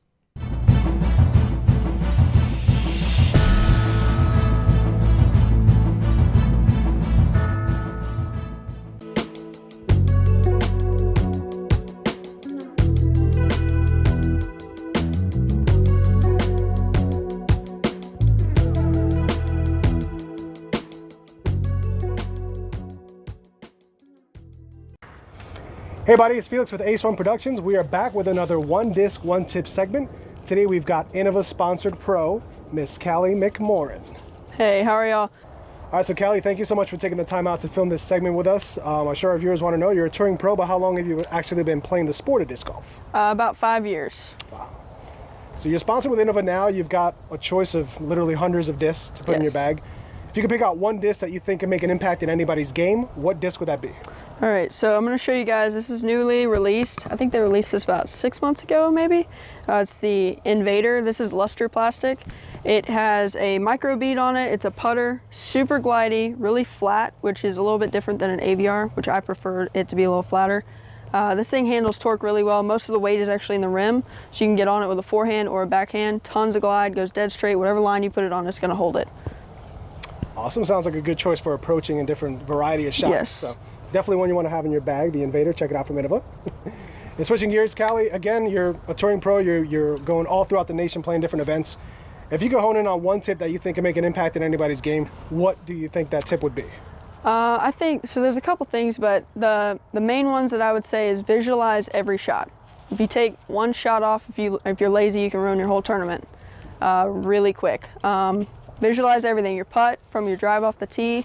And the other thing is this game is very simple, so don't make it complicated. Stay out of your head. So easy to say, really hard to do, but exactly. Makes so much sense. So thank you, Cali, for Absolutely. that. Thank you guys for having us. Of course. And Cali, if these guys want to follow along on your social media journey or get in contact with you, where can they do that? Yeah, I'm on Instagram and Facebook. It's Cali Mcmorren on Facebook, and it's Cali Mcmorren 64751 on Instagram. You guys give me a follow. Awesome. And any sponsors you want to thank along the way? Yes, Innova Disc, Grip EQ, Full Flight, Perfect Putt, and Dry Flight Disc Golf Chalk Bags. Awesome. Well, thank you again, Cali, for taking the time to do this segment with us. Absolutely. Thank you, Smashbox, as always, for continuing to air these segments. And from us at Ace Run Productions, let's run it. All right. Again, of course, thank you to Felix and Cali for stepping in and giving us the one disc, one tip. Talked about the newer disc that she likes, the Invader, and then also all about visualizing that shot and not getting yourself, making sure that you're taking your time and not getting locked out of anything or throwing away an event or messing with your own headspace. And I think that all makes perfect sense. So, all right. Well, we for the first time, and as I said, probably won't be for the last time by any means. Not the way she's coming out of the gates. We're going to now bring in from our Disc Baron Digital Green Room one Ella Hansen. Whoop whoop. How's it going, guys? Good. How you Wonderful. Good. Good. So, I mean, we are gonna like normally. We know everything, kind of, sorta, and blah blah blah. Tonight, we're gonna have to just dig a little bit deeper. And we need to get to some of the some of the basics with you. Let's start with where you're from and your first introduction to Frisbee things. So I grew up in Seattle, and the middle school ultimate scene there is pretty big. The youth ultimate scene in general. So I started playing in middle school in 6th grade, playing ultimate. And I ended up playing through high school, played in college at University of Oregon, and then started playing disc golf about a year and a half ago. All right. So one of the first questions that always comes to mind for any of our players is usually, especially when you find out somebody's good, they're like, "Oh, did you play that in school? Were you good with Frisbees as a kid? Did you take to playing Frisbee and playing ultimate, like, were you instantly good at it?" Yeah, I think I was, but it also was more of the athletic side. I was super athletic as a kid. I mean, I would like to think I'm still athletic, but I was very active as a child. So I got invited to play. I didn't actually play in the 6th grade year. It was very popular with my friends, and I would play at recess or whatever with them. But I kind of thought it was dumb. And then they were short of a couple girls. It was a co-ed team for a weekend. And I joined, and I had a great time. So I kind of had the knack early, I guess. And as I progressed throughout my career, I figured out how to work with the disc a little more. I started being a cutter in ultimate, which is like more of a wide receiver in football. And then I transitioned to being a handler, which is more like a quarterback and a lot more throwing, complex throws. So that was something that, I worked on a lot, and I really worked on my throwing in ultimate, and that definitely helps translate over to disc golf. Which one did you enjoy more, cutter or handler? I mean, because they're two different positions, and just because you're better at one doesn't necessarily mean you enjoy it anymore. Yeah, I mean, for the past 10 years, I guess, since I started playing in high school, I've been a been a handler, not a cutter. And I really enjoyed throwing and, throwing little touch shots. I guess throws, you would call them an ultimate, you wouldn't really call it a shot. But I really enjoyed throwing big bombs, throwing little break throws. And I really enjoyed getting a chance to be a cutter. Like, occasionally I would bust out the deep cuts a couple times a year, or a couple times a tournament, but mostly I enjoyed throwing. Who gets more credit in ultimate for a big play like that? The handler or the cutter? I mean, if you go deep, I mean, there's obviously the catch, there's the throw. I mean, there's, as we all know, we're going to use disc golf terms, hyzer and hyzer throws. I mean, I know you guys inside out, and I forget exactly. It was explained to me one day, and it's still over my head. So who gets the most credit for that? Does it depend on the throw? I think that it depends on the play for sure. If the throw is far out in front of someone and they lay out and catch it, that's going to be credit for the receiver. But, if it's a really nice break throw, like in ultimate, you have a mark on one side, and they usually are forcing you to throw either a forehand or a backhand. And so that was something I was pretty known for in ultimate, was being able to break the mark. So being able to throw to the side that the mark is on. And so, when I would make throws like that, people would be impressed, or whoever throws nice breakthroughs gets credit, but definitely the receiver gets credit also too. Is it fair to say, and this this was almost just an assumption, but your Instagram is one throw Ella. Is that directly related to you making the one scoring throw, or is there another interpretation of that? Yeah, that's what it came from. Keith Rayner, who does a lot of commentary for Ultimate, he coined the nickname, I guess. Okay. So yeah, I would like to pick it up on a turnover. I would play defense a lot, and so when the other team would turn it over, I would go pick up the disc and just throw it to the end zone, basically. Well, the good thing is it translates over to disc golf as well. I mean, yeah, no, that's what I was just going to say is how, and you don't have to be modest here. How does your distance in terms of throwing an ultimate lid, how does that compare to a lot of the other women that were out there competing? I mean, was it just like obvious, like, oh yeah, we got to, she's the handler, she's got to throw it, she's got the most distance, or did you have similar skill sets with other handlers? Or I think I was definitely known as being a pretty far thrower in Ultimate. I definitely think that there's different limitations with a lid than there is with a disc golf disc. So most people can't really throw it more than 100 yards, so 300 feet. And your average person definitely can't, hit more than 60 or 70 yards.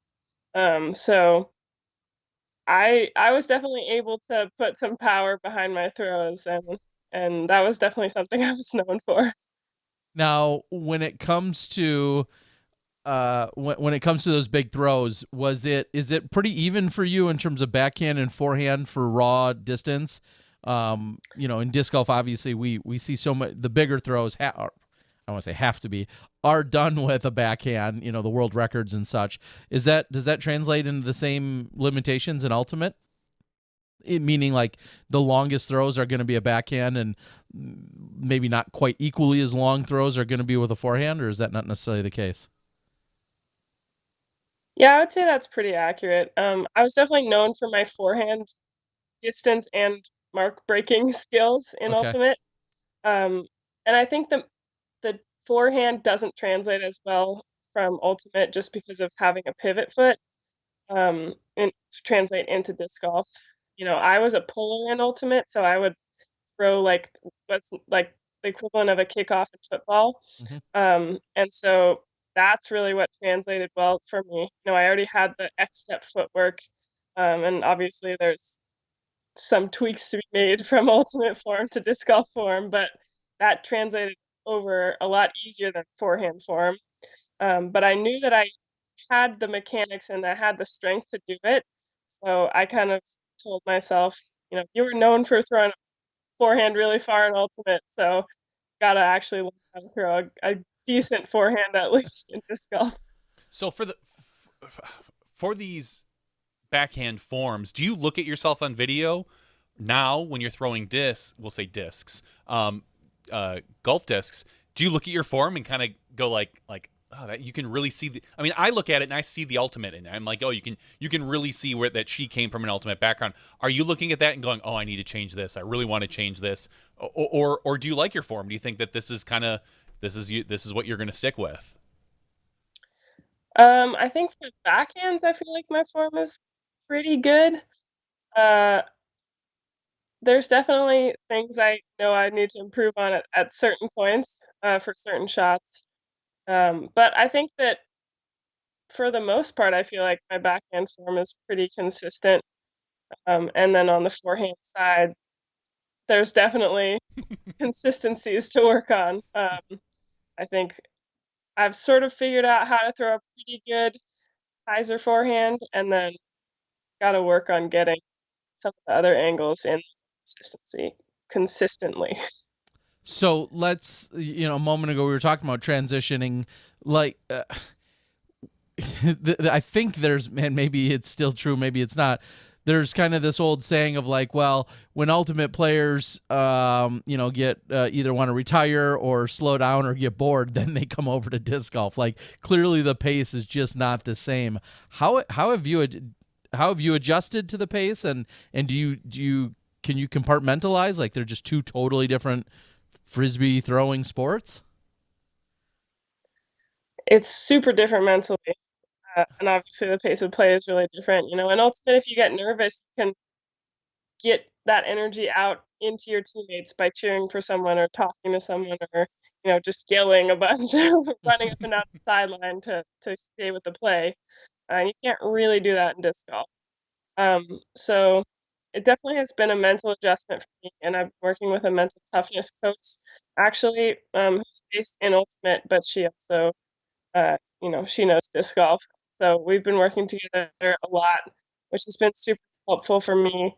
Because yeah, the mental aspect is tough, and the speed is tough. I think that I've figured out a good way to be chill with the speed, I guess, whether there's backups or whatever, and I think that that has worked out well, pretty well for me. Well, yeah, I was just gonna say, I feel like the shortened version of the coaching could be like, chill out, slow down and chill out. Like that's what it comes down to. You know, I mean, if I'm oversimplifying it, like that's just, I could see how that could be very tough for you, coming from with so much other energy. I was going to say, Terry just mentioned about how, you know, the joke is when you want to slow down when you come into disc golf.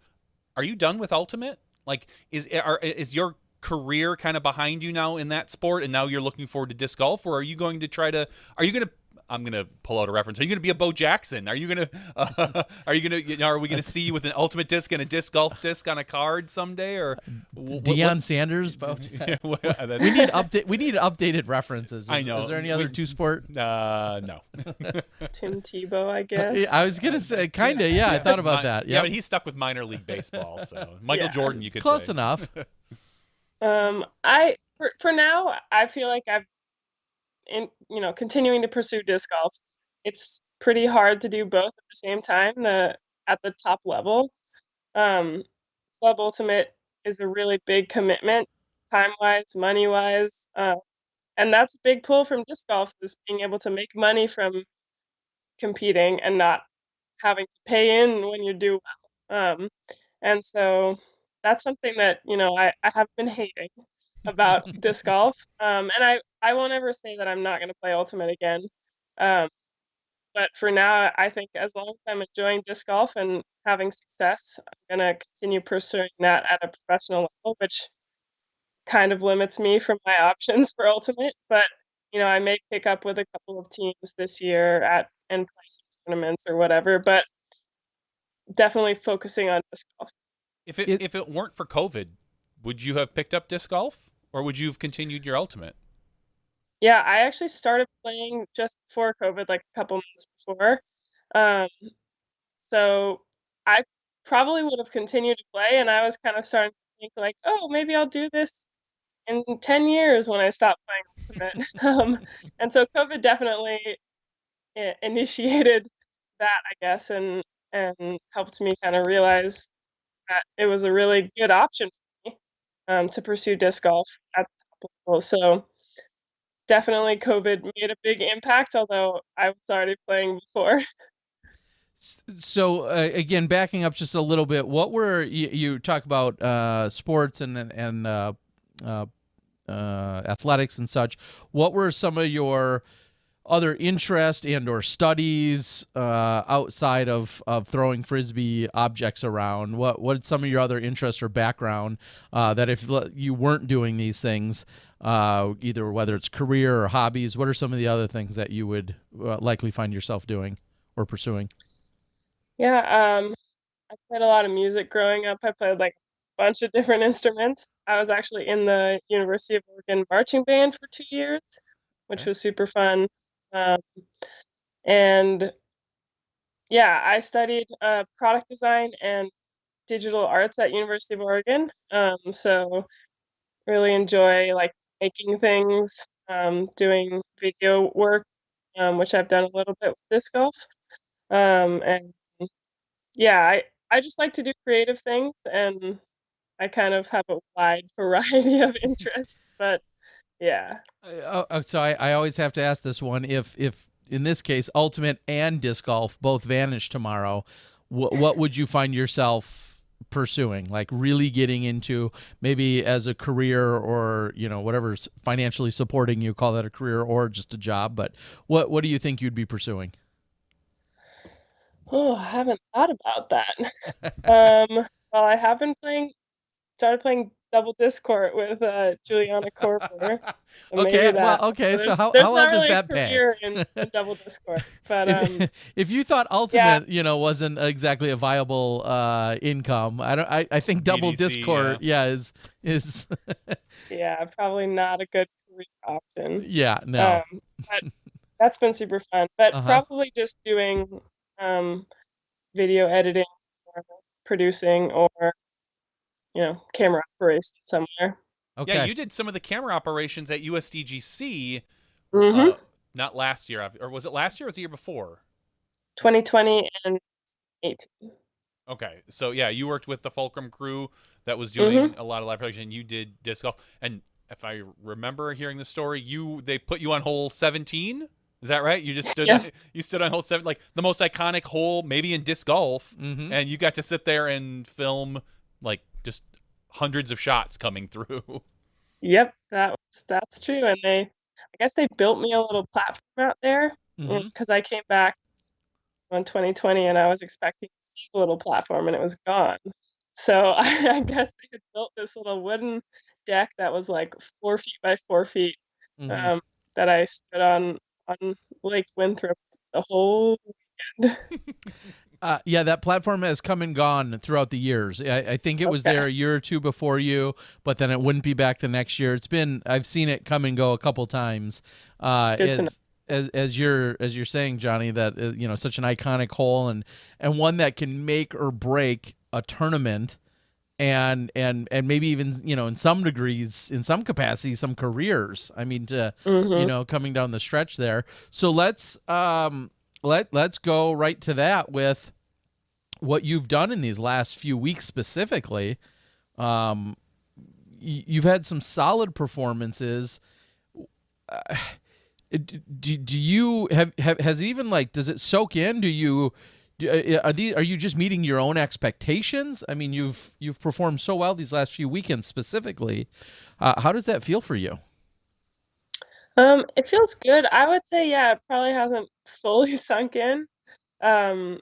I think that, to me, my expectations of my play aren't necessarily the same as my outcome expectations, I guess, of like, getting third at a certain event or whatever. And so I felt like over the past couple of weeks, I've been able to minimize my mistakes and play pretty consistently for the most part. And that feels really good. And it's been putting me in good spots, which is fun. But I mean, that's great. But you are literally hanging with the best women in the world. I mean, looking at Portland, for instance, your third place, obviously the U.S. women's a couple weeks before that. This isn't commonplace. This isn't normal that someone who's just started playing a year or year and a half ago, like, comes in. You've already put in almost 5,300 into your PDGA coffers for the year. Like, that's a banner season for some of our professionals out there. And we're only a few months in, and you're only a few months into the sport. Like, just the seriousness, all along with the excitement. What are people saying to you? I mean, besides all of us gushing over you, what are people saying to you? I need to get better at putting, which I agree with. For the record. Okay. I mean, everybody. Let's put it this way: everybody can get better at putting. Kevin Jones needed to get a little bit better at putting this weekend. Oh, you went there. I did. We haven't talked about the MPO field yet, but there's not a person on this planet that will sit and be like, "No, my putting's perfect. My putting's perfect. I'm good." Yeah. Okay. So what about your putting? What is your weakness in putting? Is it the distance putting? Is it the short putting? Wind? Short putting. Short putting. Short putting for sure. I think I've been getting better at the wind putting, and understanding that. And I made some good long putts this weekend in the wind, which I was super proud of. But yeah, I think a lot of the mental aspect of those shorter putts kind of starts to freak me out and whatnot. So I think that, practice makes perfect. So I've been trying to practice every single day, just getting the putts in. And yeah, I think, it's good perspective to know that I can compete with get close to the top players in the world, after having only played for how long I have, and knowing that those other players have been playing for at least like 10 years. So that gives me hope that I can continue to improve the putting and get to where I want to be. Has there been, and it's been a short disc golf career, I realize, and now here you are hanging or beating some of the best in the world, but has there been a mentor or a role model or just anyone you've either publicly or privately kind of looked up to, and what are you taking from some of the other players that you see week in and week out? Yeah, I mean, Zoe Andike has been helping me so much. She's been coaching me, and she's kind of the person who made me see that I could compete at the top level for the first time. So she's been really, really helpful for me. And then I've really enjoyed playing with Paige and just seeing how she approaches her rounds and how she still has a good time, even if she's competing, really seriously. And I've kind of found that I play better when I'm having a good time. Um, and so whether that comes from a good hole or whatever, or just hanging out with a friend or just making, myself have a good time, that really helps me. But just seeing Paige's consistency, this weekend she took some of the tighter gaps on purpose instead of going wider when she could, easily go for the wide hyzer. She was throwing up the middle through the hard gaps, and I think part of that for her was, you know, trusting herself and working on that gap hitting on a course that was a little more wide open, in preparation for Worlds. So she really, I look up to the way she plans and the way that she approaches holes and tournaments, and I think that that's really impressive to me. Well, let's face it, her, Kat, Jennifer Allen have and Haley King now more recently as well. Those are your big distance throwers when you see FPO play, and we always reference them. I mean, that's just you can't ignore it. The distance that usually we see most consistently is out of Paige, but then Paige turns around and talks you up and compliments what you're doing out there, whether it be a roller or in the air, and obviously that's got to make you feel good. Yeah, definitely. And as I've gotten to know Paige more, she's great, and I've enjoyed playing with her and hoping to continue to play on cards with her and hopefully outdrive her some more.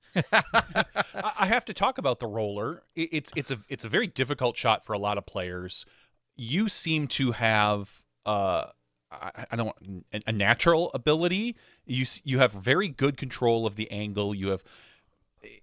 Does it have to do with ultimate? I mean, the ultimate discs are much less stable than our golf discs, so to speak. Mm-hmm. And what are you throwing for your roller? Because it seems to go a mile and it seems to stand up and just go. Yeah, you've got the right angles. Yeah, so definitely translates pretty well from ultimate, at least the kind of throws I would throw. So like off the pull, sometimes I would throw inside out, which is like hyzer. And sometimes I would throw outside in, which is like an Annie, and often would try to throw it so it was coming at a sharp angle and be hard to catch. Mm-hmm. And if it did hit the ground, it would roll out of bounds or further harder to field. And so that's kind of where my roller game started, I would say. And then I started rolling, like really understable discs. And then this weekend, when I was practicing, I was like, I have this really flipped DD3. I heard that if you roll a more stable disc, it'll go farther if you keep it up on the edge. So I started rolling that, and it worked out pretty well. Yeah, I would say so. Yeah, I would say so. And I know Elaine King touched on it a couple times about the DD3, and it's very similar to a destroyer, Cloudbreaker. It's all kind of in that neighborhood. And if you're familiar with all those variations or brands, but we could tell that clearly it wasn't a brand new one by any means, that you're getting it to flip over that easily. But it clearly is seasoned in just right. Now, do you throw that for air shots and we'll say turnovers and such when needing that shot?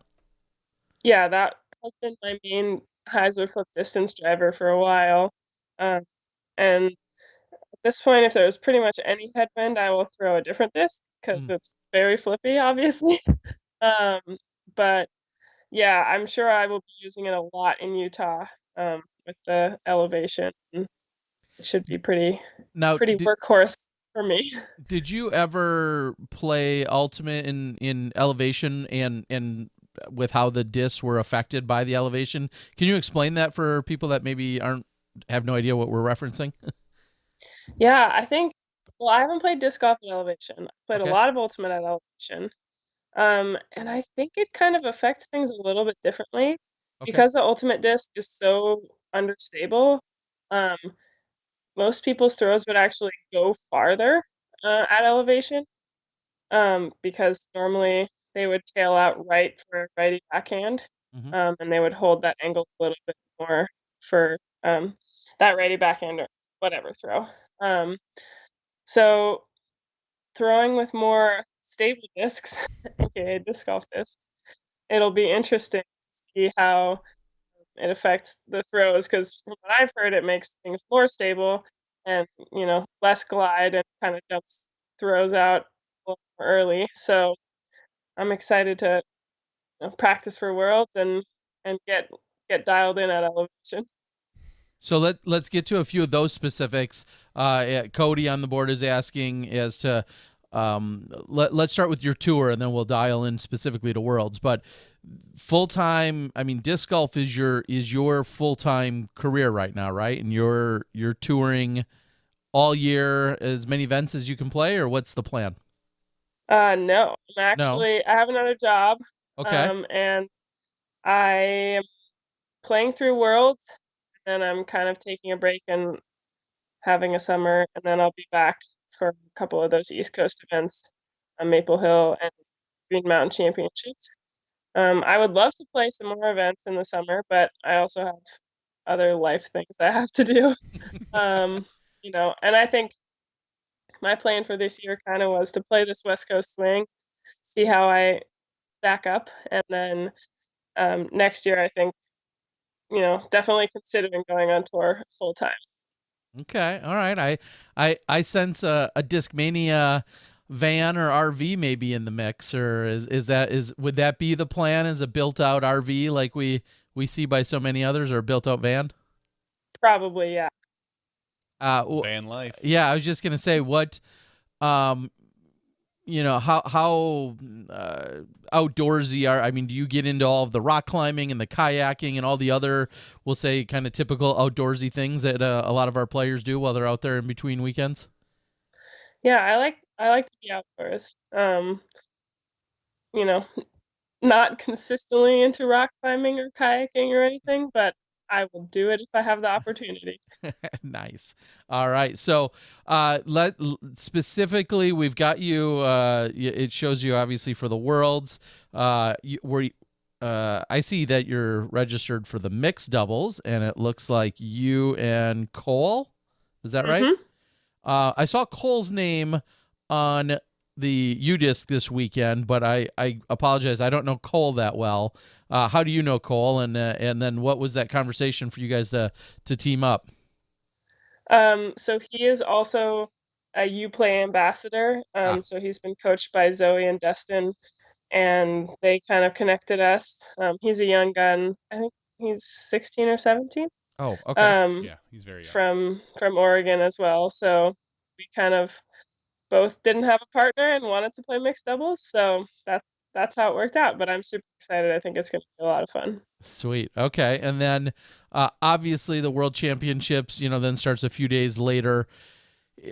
I know there's probably your own pressure. There's some expectations. Maybe there's realistic ones. But like, what are you thinking as you move into this first World Championships, especially considering the level of success you've been seeing so far this year? Yeah, I think that my expectations would be to make the top 10, or that would, my goal would be to make top 5. And I think that, my game plan is to make as few mistakes as possible. I feel like I can get the birdies when I need to, and I have enough power and control to get birdies. I just have to make sure I'm not taking bogeys or taking as few bogeys as possible. And, I haven't seen either of the courses for Worlds, but from what I've heard, they're pretty punishing. And so, I'm hoping to be able to bring in that consistency and just have, mistake-free rounds for the most part. Well, here I'm gonna almost call you out here for a sec. You're talking about going for mistake-free rounds. I think about, off the top of my head, the one bogey you had in the final round at the U.S. Women's, maybe the final hole with the short putt. We'll forget about that. But you had the one bogey there. Saturday, this weekend at Portland, you had 1 or 0, I think, one bogey. One, like, most people would say, okay, she's a newer, lesser experienced player with a ton of power. She's probably going to throw out of bounds all the time. She might get a ton of birdies, but she's going to make a ton of mistakes. You're not doing that. So, I mean, of course I applaud you and I want you to make as few mistakes as possible, but you're already so much more in control, I feel like, than a lot of other players. I mean, where are you making mistakes? I guess I'll ask it that way. If you think you're making them now, what is causing them? How do they come about?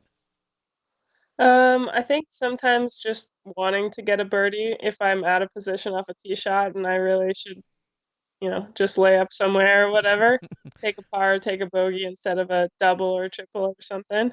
Okay, so the hero shot. You're trying to create or make or perform the hero shot.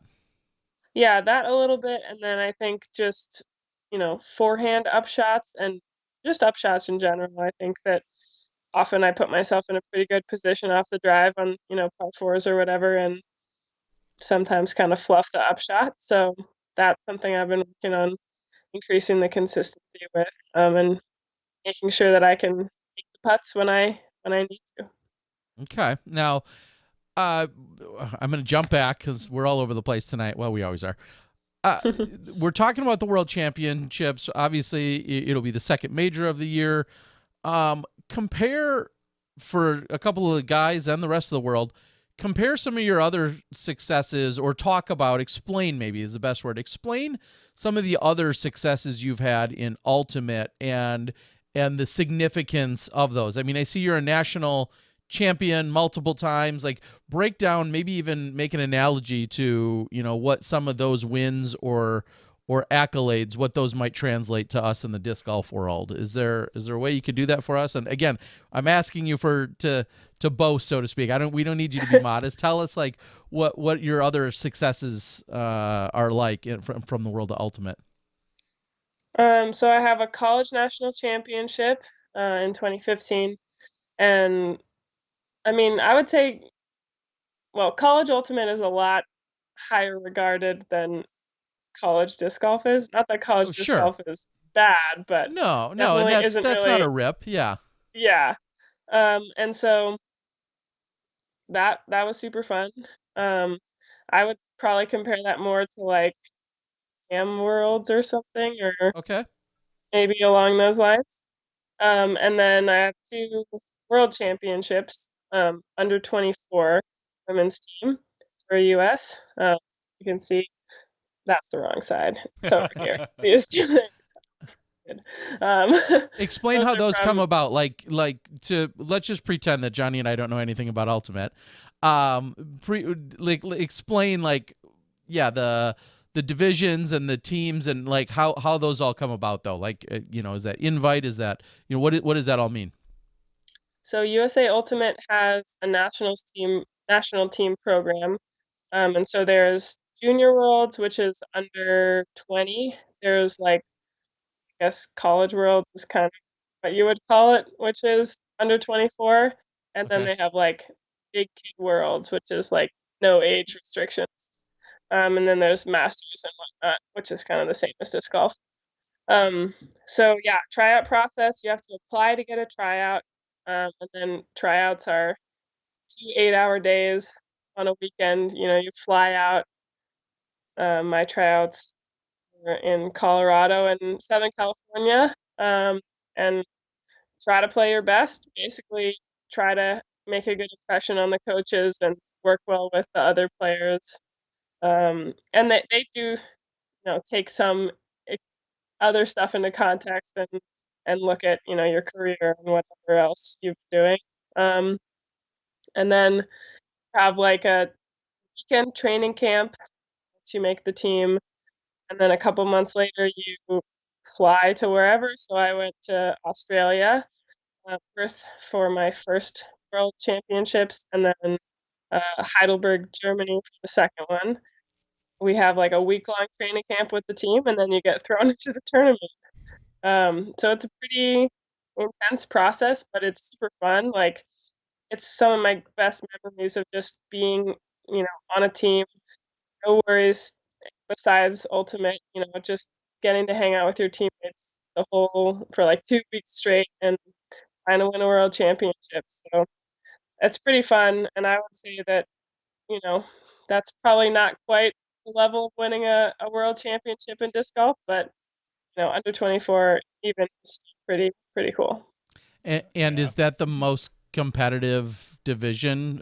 Just I guess athletically or experience wise, is that what would be the most competitive as opposed to maybe the Masters, or no? The like general non-age protected one is the most competitive, but I would say U24 is probably close second. Yeah. Sure. So you've now kind of been in disc golf for a little while, and you've been in ultimate for a long time. I'd love to know, what would you love to bring over to disc golf from ultimate? Whether it's, I mean, anything, like an attitude, a media, or anything, and then vice versa, tangible or otherwise. Tangible, yeah. And then also the other ways. What would you love to see in ultimate that disc golf has? I would say bringing to disc golf, I think, you know, I do miss being a part of a team, and that's something that's super different. You know, somebody told me a couple weeks ago I should start doing a cheer before I tee off, because that's what I would do in ultimate. You know, you cheer for your team before you start the game. I'm not quite gonna do that yet, but maybe soon. We'll see. If you do, let us know. We'd love to get it on camera, right? Yeah. You know, right before hole that, one, just tap our camera guy in the shoulder, and we want to hear it. Yeah, maybe spiking too. That's kind of a fun thing in ultimate. You know, you score and you kick the disc, or you know, throw it against your head or smash it in the ground or whatever. I think if you make a cool putt, you should be able to, you know, spike your other putter or whatever, do whatever you want. Nothing's stopping you. Yeah. Okay, I'm ready for that. I could try it. I might try it. And then I think just like, you know, it is cool in ultimate to just have kind of, even at the national level tournaments, I do miss like sense of warming up for it, because all, you know, 30 teams or whatever are warming up at the same time at the same complex, like getting ready for their first game at nationals, and I kind of miss that aspect of it. And then I guess, well, I think ultimate does a lot better at gender equity in terms of media. And I know Terry, you did a really good job of covering the women's side, and I really appreciate that. But it's definitely better in ultimate, I would say. Sure, for do sure. a much better job of equal coverage, and you know, especially with PGA, I would love to see them valuing women's media a little. It is pretty frustrating to see 4 or 3 men's cards covered and only 1 women's card covered at a national tournament. Mm-hmm. Hope they do better at work. And then I guess bringing to Ultimate, I think that um I think that, disc golf does a lot better at marketing itself. And, obviously, I think there's just more opportunities in disc golf. And I think part of that is the fact that, your average Ultimate player probably has like a couple discs and cleats and maybe a couple jerseys. And your average disc golfer might have like 200 discs. So that's a little easier to do financially. But yeah, I think that, the Disc Golf Pro Tour has done a good job of legitimizing the game. Sure. Awesome. Well, yeah, those are, and obviously there's room for improvement in a lot of ways, and I'd like to think we're all striving for those improvements, and I think just being more aware of either where we are or where we've come from and then where we're going. And I think hopefully everything continues to push in better directions. I don't want to say the right direction, better directions on all fronts.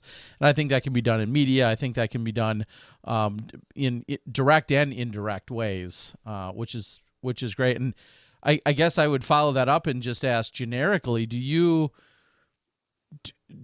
you take a guess, any gander as to why we see like a 7, 8, 10%, representation of women in disc golf, as opposed to the 90% or 90+% in men? Is that something that, do you feel like disc golf is missing the mark on something, or do you just feel like that might be a number that never changes, just out of sheer, just because it is what it is? I mean, I think that's a good question. To compare back to Ultimate, I think that their membership, USA Ultimate, is more like 30% women, 70% men, which also isn't great, but it's a lot better than the PDGA. And I think that, I think that there's a lot of ways that the PDGA and other organizations can actively try to recruit more women and get more women into playing. And I think I'm really heartened by the growth of like the WGEs this year. And I know a bunch of my friends who have gotten into playing through COVID. But I think that you have to be intentional about it. You can't just say, oh, like, not going to market to women because clearly women don't care about disc golf. I think I know a lot of women who disc golf is extremely valuable to them, whether they're a top pro or they're just getting into it. It's a super good outlet, and it's, really accessible financially and just, geographically to pretty much anyone. And so I think it's a super valuable sport. And I think that, organizations like UPlay, run by Zoe, they do a really good job of outreach and getting more women in, and not just into the sport, but, into communities that value them, and, creating women's leagues and not just being the only woman in a league of 40 men or whatever. And so I think that, creating that sense of community and making it safe for women to play too. And I know a lot of women who don't play alone because they don't feel safe being out in a public park alone, which is not great.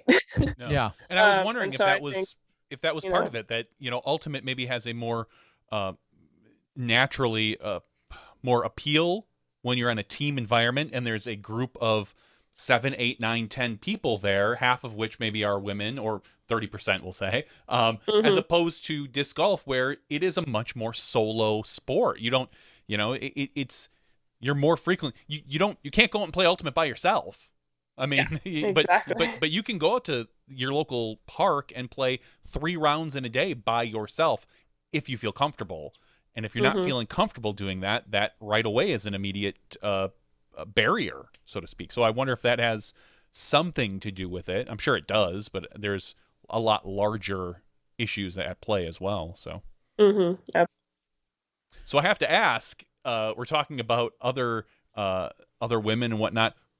Who in the Ultimate world have you played with or against that hasn't picked up a disc that you would look at and go, oh, that person should I want to see them throw a disc, because the ultimate world better than anybody. us. So who would you like to see shout out to pick up a golf disc?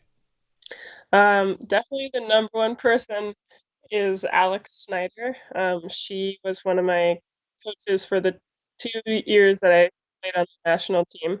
And she has been playing for a very long time and has been the best thrower in women's ultimate and almost an ultimate general for a very long time. And I think she would absolutely crush it. How old is she, if you don't mind me asking? About? She's late 30s, I think.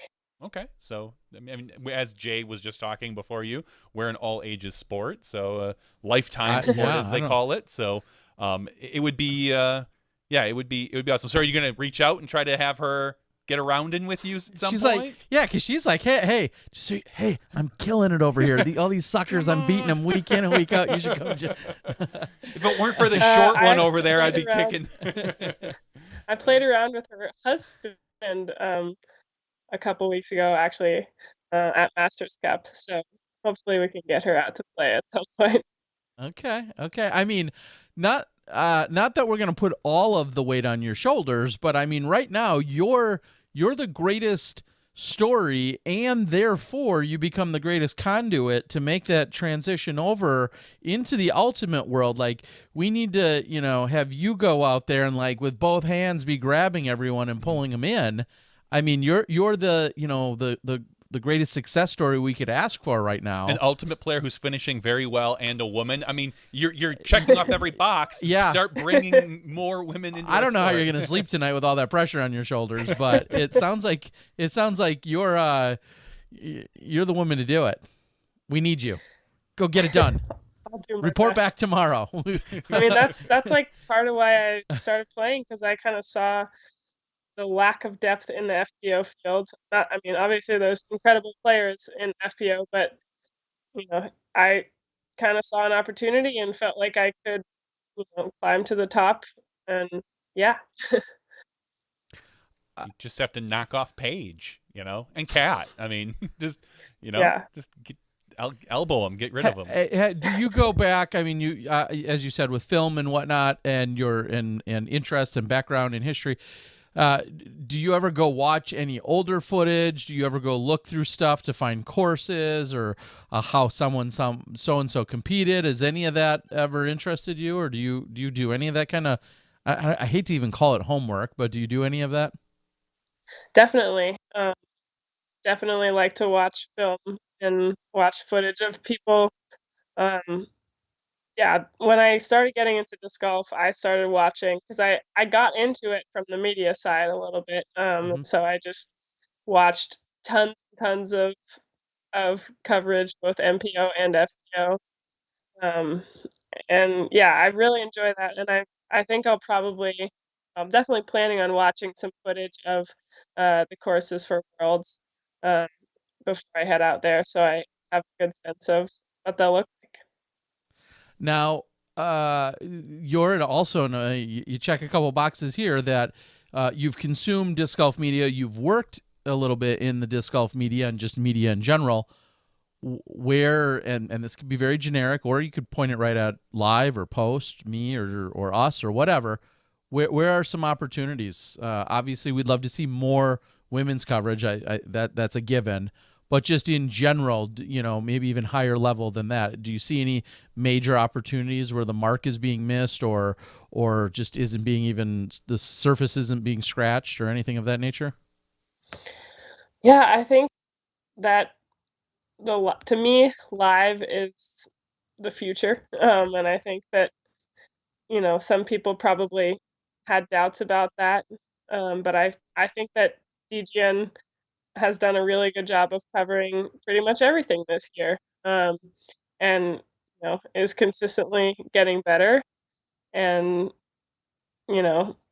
I've started to see more comments of, I know there's been people who don't want spoilers because they always watch post-produced or whatever, and now more and more comments of people who don't want spoilers on the internet. They're like, well, why don't you just watch it live? Like, it was good. It was well produced, well covered. And so I think that live to me is going to become really the future. And I think that the coverage is getting closer and closer to like that post-produced level of graphics that people expect. And so, it's going to be, I think, like a little tough for some of those post-producing organizations to keep up. I think that's part of why you see Jonas pivoting. Obviously they still provide really good coverage, but they're also doing more silly things and more on coverage related things.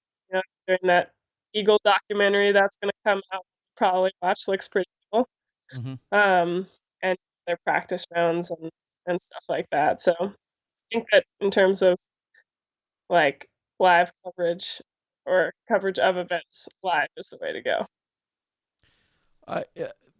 That's great that you, as someone who's consumed it and then also has a little bit background in it, you're right. I mean, obviously it's just, and I'm not going to sit here and, make a case for it, but technology and money are what keep live from being even better. I mean, that's just all there is to it.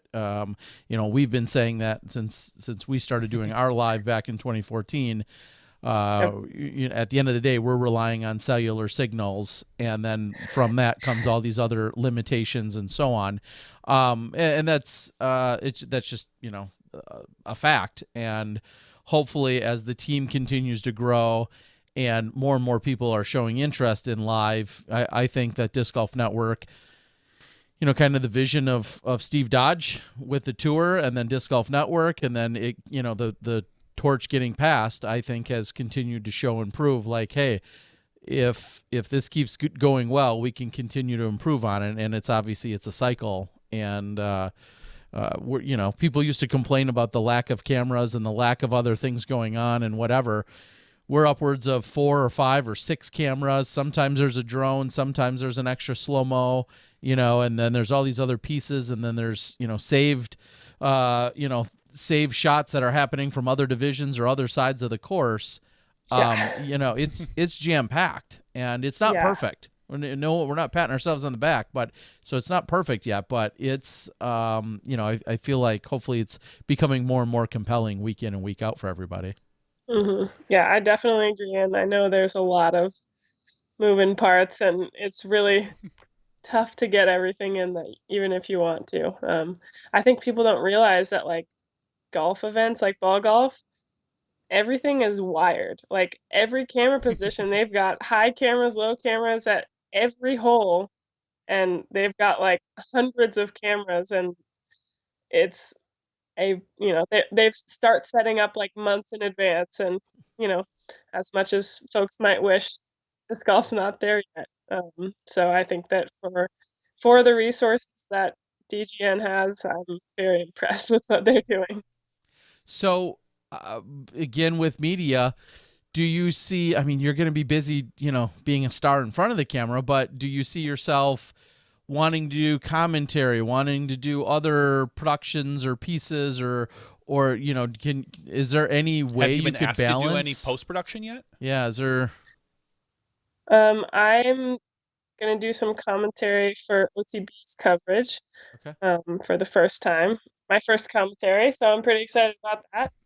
I feel like I could do a pretty good job. And I've definitely have thought about, starting a YouTube channel, because that's become pretty popular for a lot of disc golfers and a good kind of secondary source of income, or for some people, primary source. So that's definitely something that's in the hopper for me. Okay. Yeah, and of course you're a step ahead of most, that you have some of that, or you have not just some, but you have background and experience with all of that. I always do feel like it's funny when the comment gets thrown around that we'd love to see more FPO coverage, which obviously we've all been a big proponent of, and tried as much as as humanly possible to do that, at least from our perspective. there's never really been a barrier, and I've called it out on the show for a few years. If there is men or women crew that wants to go out and wants to focus on capturing more FPO footage, no one's going to stop you. And I would love to see. It's right there. It's there for the taking. I would love to see. People are like, why aren't there any women's crews out there? And I say, I don't know. I'm not stopping. Like, no one's stopping them. If there were some, again, whether it's men or women crew that wanted to go out and focus on that, like, we'd love to see it. Would you have any words of advice or thoughts on that, or suggestions maybe?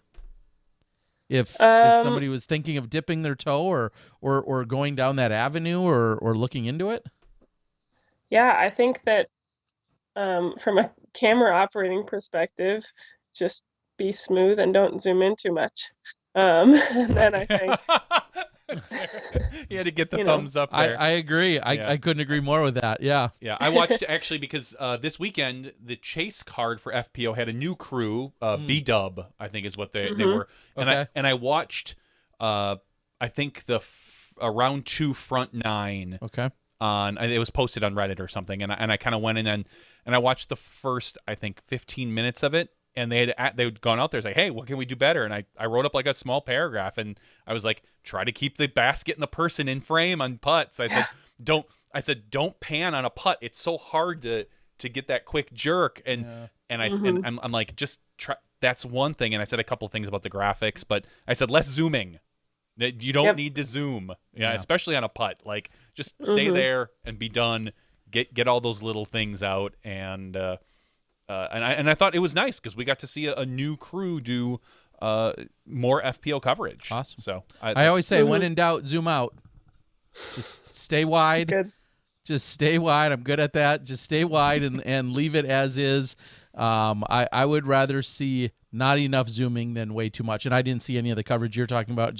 That's just a generic statement. I know from that. I look at some of my early stuff, and it's always like zoom way in and then zoom way out, and like, you don't need all of that. It actually will make you tired. Easier to watch with less zooming. Yeah, exactly. So backtracking to the beginning of this year or late last year, how did the conversation start? You're like, oh, I've been playing a couple months, where's my sponsorship? And then just all of a sudden it's everybody's Discmania throwing money at you. Like, you're sponsored by Discmania. How did that come about? Yeah, so they did an open call for FPO or just women applicants to be sponsored by them in December, and so I ended up applying for that. And I actually had another company that I ended up getting an offer from as well. But at that point, I kind of told Dustin Keegan that I had applied, and he was like, "Oh, you're definitely gonna get it." And so he's also sponsored by Discmania, and so he basically helped me switch my bag over completely to Discmania. So I was a lot more comfortable with Discmania discs, and I was just a little bit more excited about them as a company than the other offer. I ended up signing with them at the beginning of March. Sounds like an inside job. Okay. No, good job, Dustin. Of course, great pickup. So the beginning of March. So was it just yesterday or a couple days ago? Are you renegotiating? Do we got the Cuba Gooding "Show Me the Money" gif running around? What's Are we going to see a tour series disc? Yeah. You're locked in through this year. Yes, I have a contract, and I might reach out to them and see about renegotiating. And when I signed the contract, I didn't know how I was going to do. They didn't know how I was going to do, and I think clearly I've shown my worth, and it wouldn't be the worst thing in the world for me to see what they can do. Yeah, I mean, and this is why contracts are 1 year. So that I mean, especially with a new player like this, I mean, it makes total sense. I mean, if they could have taken a bigger bet and done a 2 or 3 year agreement and not known what was going to happen, but that might have benefited you in the long run or in the short run. But clearly, with the way you're playing, the 1 year agreement is going to probably benefit you. Well, and to be fair, I mean, you could have finished 15th in every single event you've played this year, and that could have still Exactly. been considered a successful year. I mean, Yeah. I would think, have even outperformed your own expectations at this point. I'm guessing you've outperformed any expectations they had, but just because you wouldn't think, oh yeah, she's been playing for a few months and she's going to come in and be contending with some of our top players. So, that is all very exciting and good to hear. Talk about your relationship with Uplay. Obviously, Zoe, you mentioned friend and mentor and coach, and you just mentioned Dustin. What is your full relationship with Uplay? Yeah, so I'm officially a Uplay Pro ambassador, but I also have been working with them on doing some video stuff, some other social media work with them, and other just helping out the organization. Until recently, actually, I was the executive director of a youth ultimate program here in Eugene, Oregon. So that's actually how I got connected with Zoe in the first place, the nonprofit sector, I guess. So that's kind of what started it all. She invited me out to her women's league, and that's when I met her for real. And she was impressed enough, I guess, with me to kind of take me under her wing, and saw the potential in me and wanted to help push me to being great at disc golf. Now, did you get it all confused when she was being your hype woman? Because she's kind of everyone's hype woman. So it's like, is this real? Does she really think I'm good? Or am I good? Like, Zoe's in everybody's corner and is the loudest cheerleader for everyone. So man, did that send any mixed messages for you? Or like, am I really this good, or is she just saying that? A little bit, yeah. I think that I kind of thought I might be able to have potential to compete at the top level.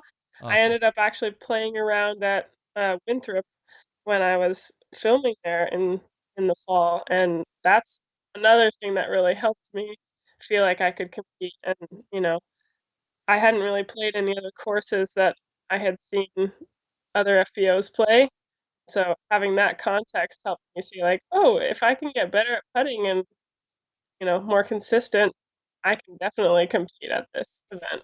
Just out of curiosity, when you first picked up a disc golf disc, how far could you throw? Like, I mean, you obviously probably like 250 maybe. Okay. Because I had terrible ultimate form, I had good ultimate form, but it's terrible for throwing a disc. Of course.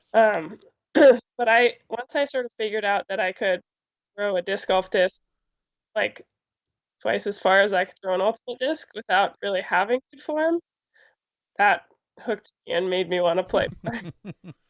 Are you pretty comfortable now with all the stabilities of plastic? I mean, coming from a spot where everything is very understable, are you good throwing overstable plastic or okay?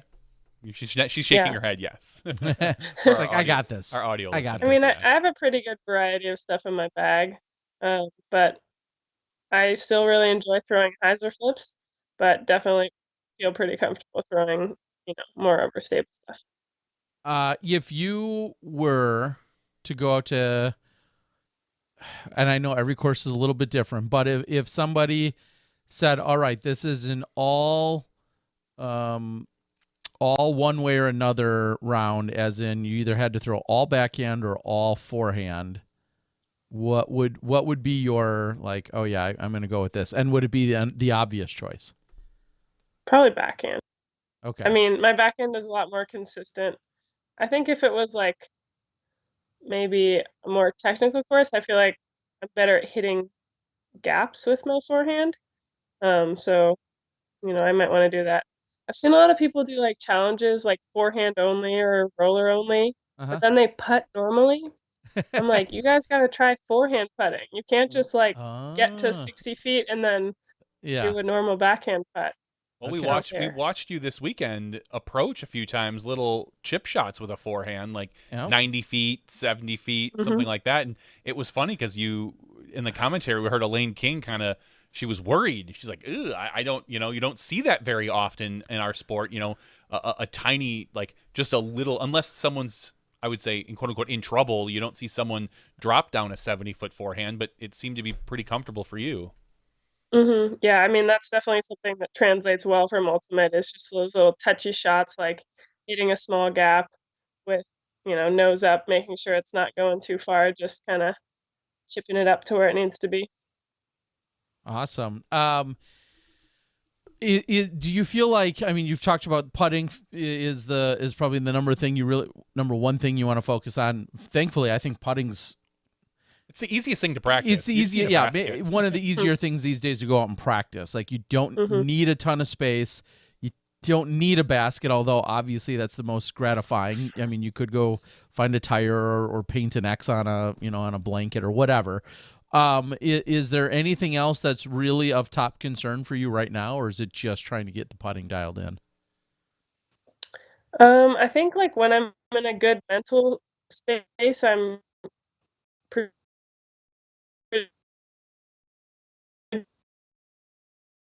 Good luck. You got a little choppy on us for a second. You lost it just for a second. Forehands without. Go ahead. Okay, if you could start that over. Okay, sorry. You said. Go ahead. Yeah, I think my backhands are pretty consistent when I'm feeling good, when I'm feeling happy, when I'm not feeling too nervous. And I've been doing a much better job of getting it out of the nervousness, which is good. And I think that,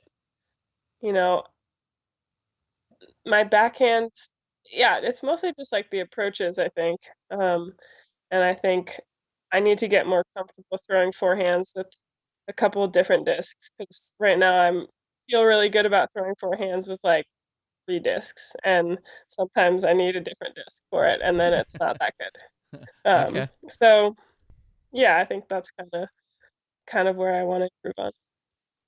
All right. Well, that's very exciting. One of the final throwing questions I've got for you is good conditions, maybe not perfect, but good conditions. You can stand anywhere you want on the field, and you got a wide open field. Where is your max distance top out at? If you had 10 discs, it was an all-out distance competition, and all you're doing is throwing for just raw power with a slight favorable wind.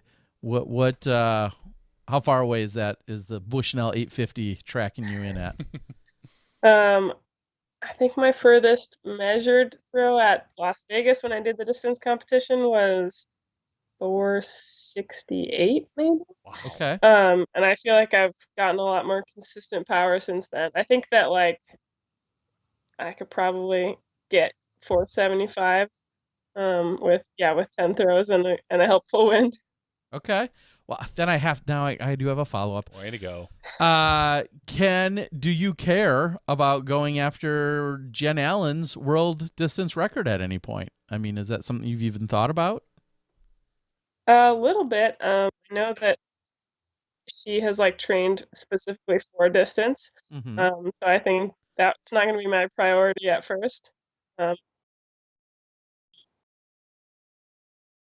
But long run, you said it's not going to be your priority. And I don't know if you cut out. Oh, it sounds like you got a little stuttery. I get lost a little bit. All right. I'm back. Yeah, now you're back. You got a little stuttery. You just said that I think that's Skype saying, "Hey, wrap it up," which we are going to do in a moment. But you said that that's not your priority at first, which I totally, that makes sense. You're focused on playing good golf right now, but maybe a year, 2, 3, something like that. Is that something you might consider looking into? Yeah, for sure. I mean, I think if it looks like something I could do, I would love to try and do it. I'm looking forward to the distance competition at Worlds, and hopefully I'll see where I place in that, and see what I can do to get better too. I'm guessing you'll place pretty high. She's like, I don't have enough, world record, national title things on my resume for frisbee tossing stuff. So I'm going to go try and get that one too. If I'm correct, Paige usually wins the distance competition for the women's division. I think she's done it. I don't have the records in front of me. I think but she's done it more the often last than not, few probably. years. Well, maybe there will be a bit of a shakeup this year. Yeah, little Paige. All right. So in the world of Smashbox exclusives, we need something totally fresh, unique, different, secret, whatever. We need just a little something you could share with our Smashbox viewers and subscribers, something that's not already out there in the disc golf world that everyone knows about you or in relation to you or something. Give us a little Smashbox exclusive of any kind, pulling out of anywhere.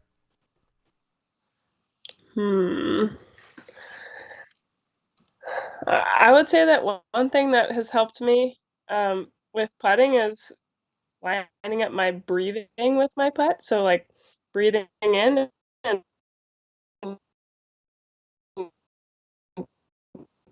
that's been something that I learned from like training for ultimate, doing like kettlebell swings or other lift things. Breathing out to get your full athletic potential or whatever. But if you're struggling with your putting, try that.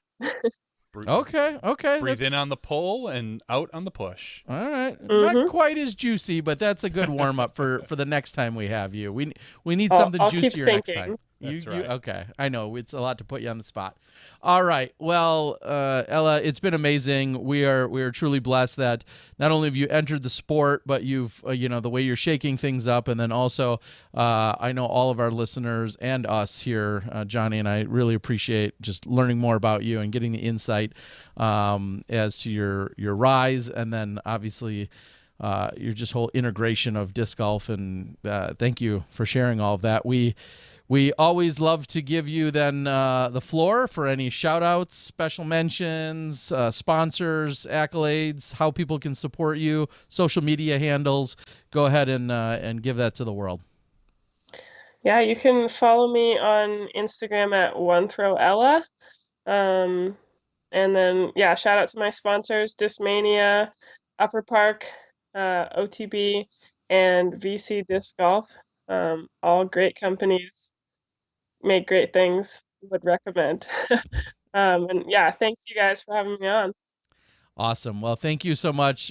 We really appreciate it. I'm excited to see your performance at the World Championships. It's been very exciting talking about you and watching you these last few weeks as you've hit 2021 in such an impressive fashion, and looking forward to seeing how bright the star is that you continue to be. We're looking forward to watching that throughout. So thanks for joining us tonight. Thank you, guys. All right, have a good night. See ya. Great night. See ya. Yeah, and there we go. Ella, one throw, Hansen.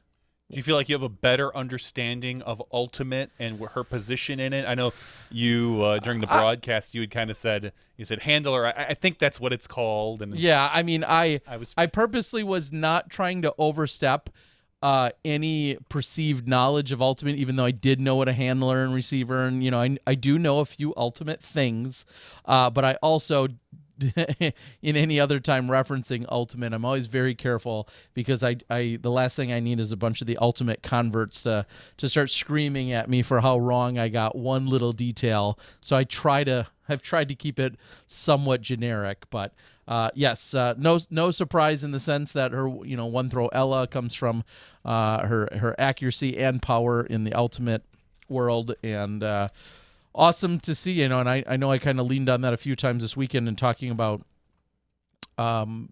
being a decorated athlete. She obviously has performed under pressure now in a different situation, team-based versus individual, so on and so forth. But I feel like a lot of those techniques and a lot of those stressors and ways to handle things, I'm sure a lot of those, transition over. We all know some people have killer instinct or ice in their veins and all the other cliches. Some people have those things and some don't. And when you're successful in one of those athletic competitions, I could see it very much translating. So very cool. So thank you yet again, Ella, for joining us. Thanks for sharing so much of your story, and I feel so much better that I know just that much more about her when moving forward, and we continue to talk about her, because clearly it's going to be happening quite a bit. Well, let's transition here over to MPO. We're going to talk about the men's division here.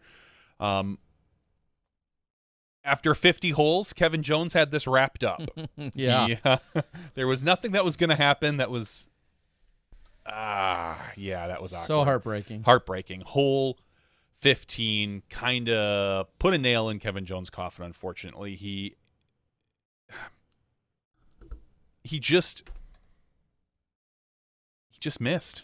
Well, I mean, it's a tough putt uphill. I know I'm burying the lead a little bit. Eagle McMahon wins the MPO division after what looked like a very rocky start, and him getting kind of frustrated.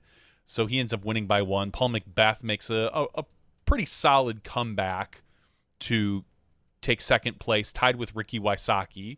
Calvin Heimberg in 4th and Kevin Jones in 5th. A name that we haven't said up near the top this year particularly, but he was up there. Austin Hannum taking 6th place. That's not so much a hot take. 7th place, Simon Lizotte playing some safe golf. He had kind of a rough start as well on that final round that really kind of knocked him down. Nico Castro, James Proctor, and Ben Calloway. But talking about Kevin Jones on that hole 15, he just, it was a tough wind on an uphill putt. Got a little loose on him and then rolled out of bounds. It's a tough decision. I mean, you're sitting there with I think 1 or 2 stroke lead at that point. I think it was 2 stroke lead at that point.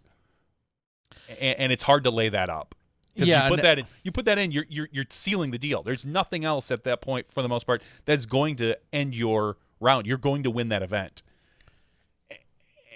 And I don't think you can really play Monday morning quarterback, so to speak, on that decision making, for the fact that he was playing as well as he was. He was his confidence was at an all-time high.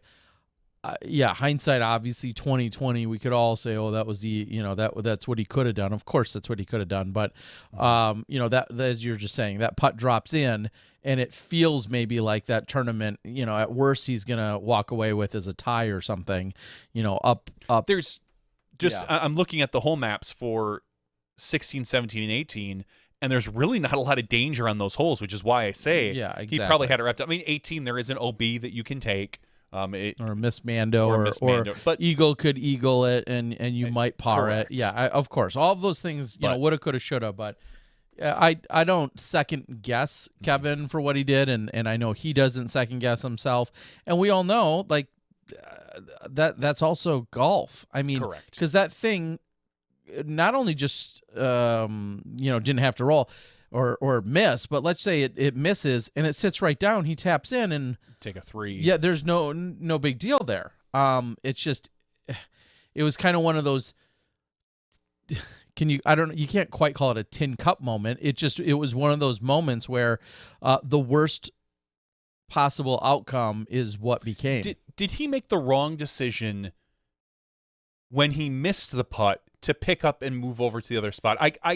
I couldn't tell the wind. I don't know if it was a wind decision, because he did it so quickly that I don't know if he thought about it, but that doesn't necessarily mean it was the wrong decision, because he was fighting a headwind as opposed to a tail to cross. If you think about it in one, I'll say, semi-obvious sense, you had a practice shot at it? If he missed, well, no, I was going to say, I totally agree. So just for everyone at home to be perfectly clear, in that case, Kevin had gone out of bounds, so he had his putt.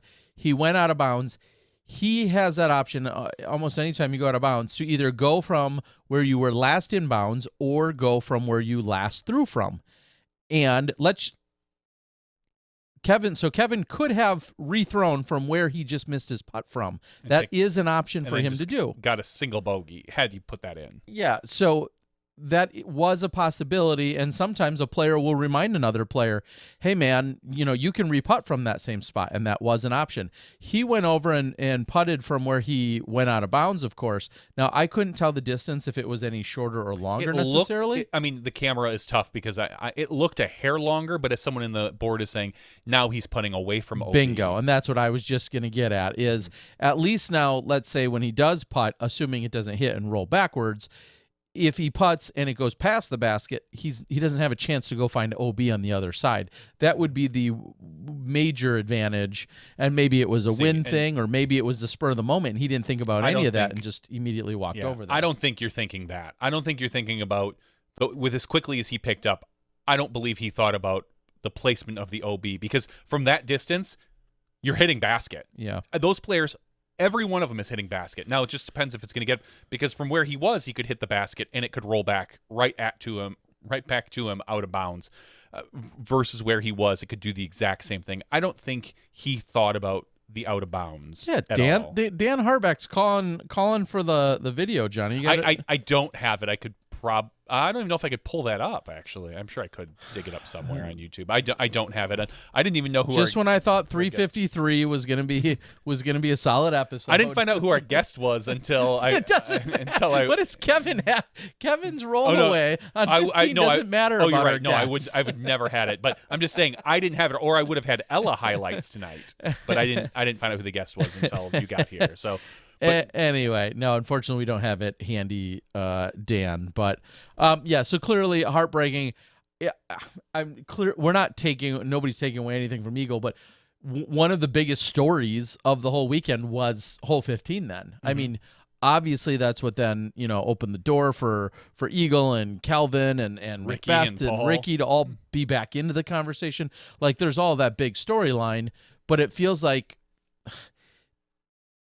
It almost feels as if, and I this of course is no disrespect to anyone, but it almost feels as if like the story, the headline is like Kevin's heartbreak, and then just in 2-point font smaller is Eagle grit and perseverance still takes down title, but Kevin's heartbreak is almost the headline there because of it, and it's just that it was heartbreak, and again, that's no disrespect to Eagle, but let's all call it what it is. That was a moment that ultimately changed the course of the whole tournament, and nothing we were expecting. I don't think this is. Am I in the? Yeah, I've got to be on the right round here. Yep. Okay, so I will. Let me put this into full screen mode, and I'll bring Johnny this up here.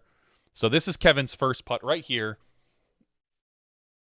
Hits it low off the basket and rolls. There's nothing about, someone had mentioned the manufacturer of the basket. Absolutely not. Had nothing to do with the basket. No. Period. Now, you could argue other holes had absolutely nothing to do with the basket. That was just flat out a bad putt from a good player. And I'm gonna play from here. So he's just on the edge of the circle, just inside from there, and it gets up and rolls out of bounds, and we go forward. And this is tough to see where exactly his angle is on this, but yeah, and it's impossible to see the exact distance as we're looking at it right now. And this putt looks more difficult to me. I mean, you see the side wind. At least you have a straight tailwind on the other one. Yeah. This one you've got more of a crosswind. And he hits it again, just short and left, and it gets up. And this one, the wind took it and picked it up. Had it just sat down on the top of the berm, or that's just giving him a 12-footer instead of a 2-footer. Mm-hmm. But no, the wind catches it. If Corey Merle would have just been a good friend and kicked it, whoops, accidentally, I didn't see it. And as everyone says, you can see it. I don't want to say a smile on his face, because it's more of like a grin of disbelief. Handled it like a champ. Oh my gosh! Seriously, like you would say enough about you would see so many other players, even your top level players that you think are super professional. You would see them just blow up. half our pros would have grabbed their bag and would have went pushed the basket over. They would have pushed the basket bounds. over after they did like a full 720 and then did a hammer toss with their bag. I mean, Ella was talking about hammer tossing putters out of joy. This would not have been that. Yeah, just clearly, Brutal. just a brutal situation. Yeah, heartbreaking. Yep. Yeah, I mean that unfortunately is part of a large part of this entire story. You know, he knew he was playing well. The next day, he put out a quick Instagram story, and you could see it in his face still that, you know, he said he'll be all right. He'll get over it. It's part of learning, and it's part of golf. And I'll just echo what you said exactly. The way he handled that, and the way he always handles himself on the course, is so incredibly professional and admirable for sure. So, yeah, so crazy folding, but yet, of course, Eagle McMahon picks up his third Disc Golf Pro Tour win. I don't know what the record is for in a year. Is it if it's 4 or 5 or 6 in a year for any one, maybe Macbeth, but on the MPO side. But to have 3 of them already, obviously impressive for Eagle McMahon. Congratulations, of course, to Eagle. And of course, if we didn't say it enough, congratulations to Paige over on the FPO side. So we could get into more maybe Glendoveer conversation in the after show, but thank you to Glendoveer Golf Course and Tennis. Thank you to the Pro Tour, the network, Stumptown Club, just everyone, you know, countless volunteers and spotters. And then there's the paid spectators that came out to take it all in. I still never got the full story on our announcer gentleman, you know, that was all dressed up, just a guy. And looking good. Well, I mean, there's a story. You know, is he the club president? Is he the local radio DJ? Is he are him and Kevin mixing beats at night? Like there's clearly more there, but Portland doesn't disappoint. It never does. Whether it's the gallery or the golf or the views or the weather. We're getting the official Pulse got the MPO DGBT record with 6 wins in 2019. Okay. I felt like 6 was some magic number, so that makes that's gonna be tough to beat. Clearly, yeah. I guess that's good. That's a lot of them. That's a lot, like 60% or so. So, all right. Carton He Shill says, I was spotting 18 when Eagles roller went in the bush. I waved the green flag, did not spot it fast enough for Terry as he sent Nate to get on his knees and look for it. We did not send Nate. Nate was our on-course commentator. He did that all on his own. We don't have any communication with Nate. Yeah, and to be fair, though, too, it's not necessarily that you might not have done it fast enough. It just might not have been within our cameraman's view, and then therefore I couldn't. So you may have raised it. Yeah, I'm just saying he may have already been zoomed out or panned out. Therefore, you know, I can only obviously see what's also on the camera or one of the cameramen's views. So, but thank you, Carney, for being out there and doing work. Everybody did such an incredible job out there. And then I guess the point to that, I feel like there was some people, somewhat. I mean, people that have, you know, a little bit of clout. No, not honor. Some people reeled back some of their criticisms. Oh, a lot of people did. From this weekend. I saw a few. Yeah. I saw a few people online that were saying, "Hey, that was actually entertaining." I don't think there's a problem with this course. It's a longer course. I think there were adjustments made at the end with the tee boxes and the turf versus teeing off on the side that maybe opened up the course a little bit more than it would have been otherwise. No doubts. I don't know how different the scores. Maybe two. I think even more. I think it was 2 strokes around. tougher. Like I think you're saying if the tees and the lines were forced the way that Dustin designed them, I think this course plays 2 to 3 strokes at least. Okay, probably from what I've gathered. I just feel like there were routes that truly were not intended or existed at all prior to having to make the tees a little bit more what's the word? Not generous. Liberal. Yeah. So, but nonetheless, everybody still had the same opportunity to play the same course within the same rules, and it is what it is. But yeah, I'm guessing the course was going to play a little bit harder had the intended routes and tees, were strictly enforced. And I think a good finish puts a nice shine on this thing. Because here's what I think: Eagle takes that final round and walks it in. Let's just say from start to finish. People are going to look at that and be like, meh, see, just another golf course. I told you so. But because we had the drama with KJ, because we had the big, huge putt from Macbeth on 18, and the excitement that it brought, I think that turned some people's view on the actual course itself. And for better or worse, I mean, if you look at each of these, if you look at the course on its own, I mean, I'm not a course judge, I'm not a course designer. I'm not going to say one way or the other because I've never played the course. So there's so much difference you get when you actually play a course versus seeing it on camera. But I will say, as I just did, you added some great drama and everybody looks at the course differently. Yeah.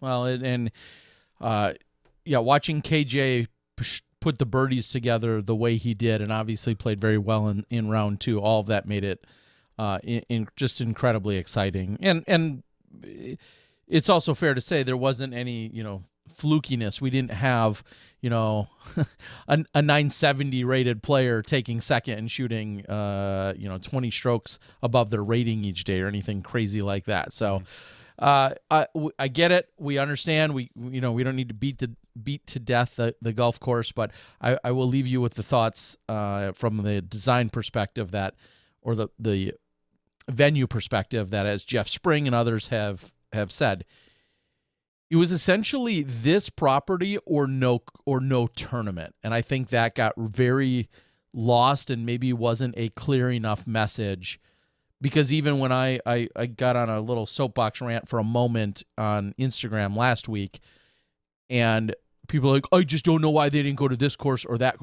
Those weren't options. The city or the county wouldn't allow for a tournament to be held here, and this place doesn't have signal, and this place doesn't have the parking, and this place won't challenge our players enough.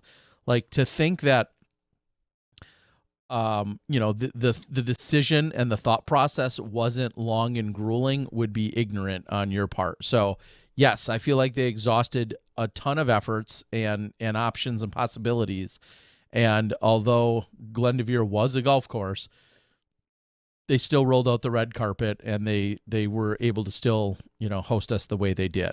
And again, the other option is, okay, you don't have a tournament. And then how many people are losing their mind? Mm-hmm. I don't believe they were canceled. There's only so much that could be done. And I'm not a paid mouthpiece in this case at all of the Pro Tour, and I know you may think I am, but I'm not. And I very much was annoyed and frustrated by the constant criticism of having it there, as if there were 30 other more brilliant solutions that were even remotely feasible.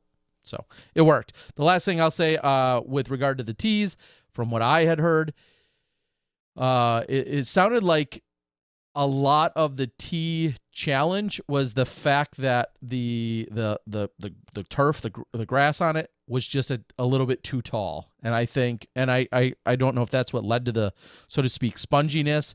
I think they were in fact tested out by some players.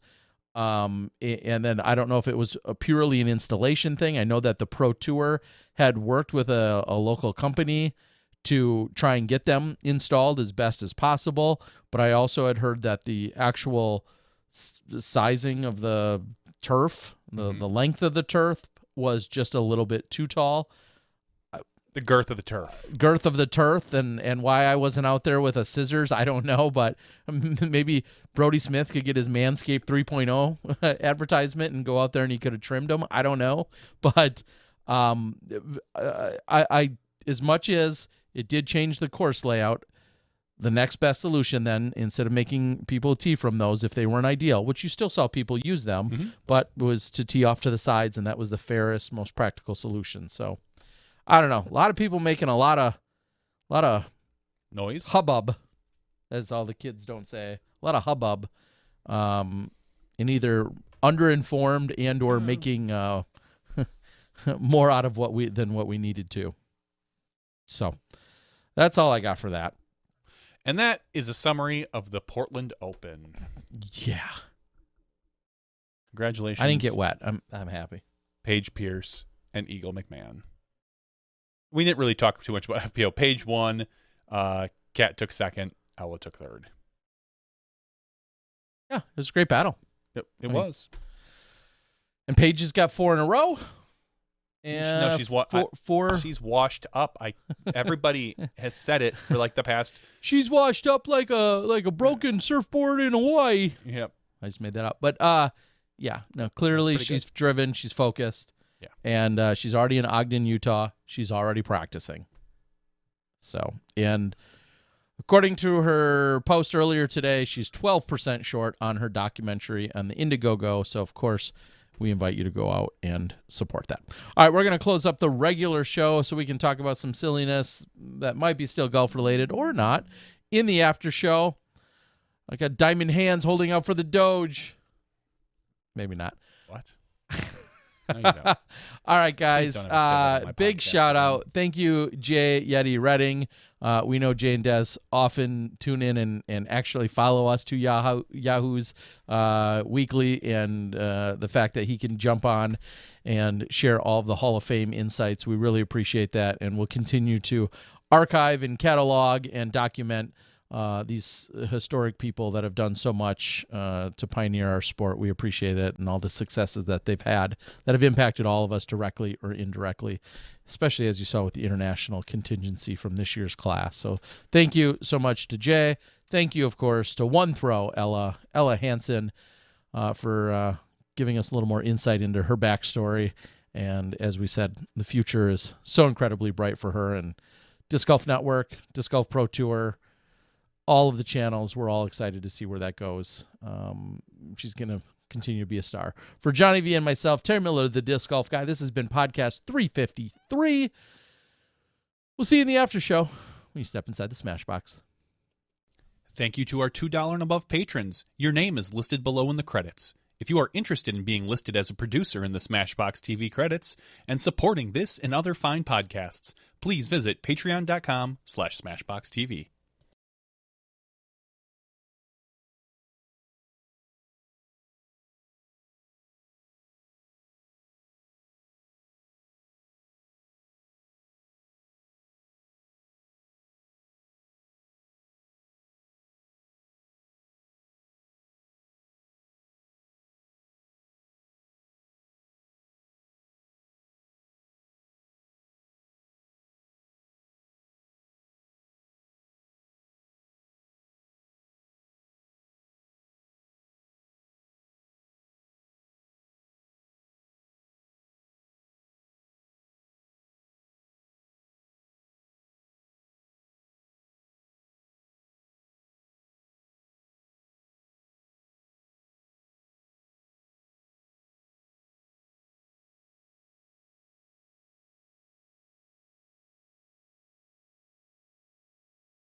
Hello, everyone, and welcome to Smashbox TV's podcast 353's After Show. That's right. It's the After Show, ladies and gentlemen, where we've got double the giveaways thanks to a lack of giveaway last week. So stay tuned. We're going to hold that all out to the very, very bitter end. We're going to make you suffer through all of the after show action before we give away some free stuff. In fact, we've got 2 items to give away. There's probably some more discs that will come from me. There are some more discs. All right. So, obviously, Worlds is around the corner. Very exciting. That's coming up in about a week and a half. Next week, I don't believe we may be going out on a limb here, and we may even have someone pre lined up. What? At least for a little visit. We're going to have Double G. There's been a couple of times where either him and or Jessica have performed well, and then due to their travel life and their vanning and their RV, camper, whatever, it hasn't worked out. And so Double G and I said, hey, let's do a little life update as well. And yeah, we already actually booked it out for next week. So he'll be at least one of the people that we talk to next week. Might be more, might be won't be less. It'll be at least Double G. So looking forward to having him this weekend. Unique in that I don't want to say just have a Silver Series, but not quite the clout. We're of course excited to have the Resistance Open. It is a Disc Golf Pro Tour Silver Series event.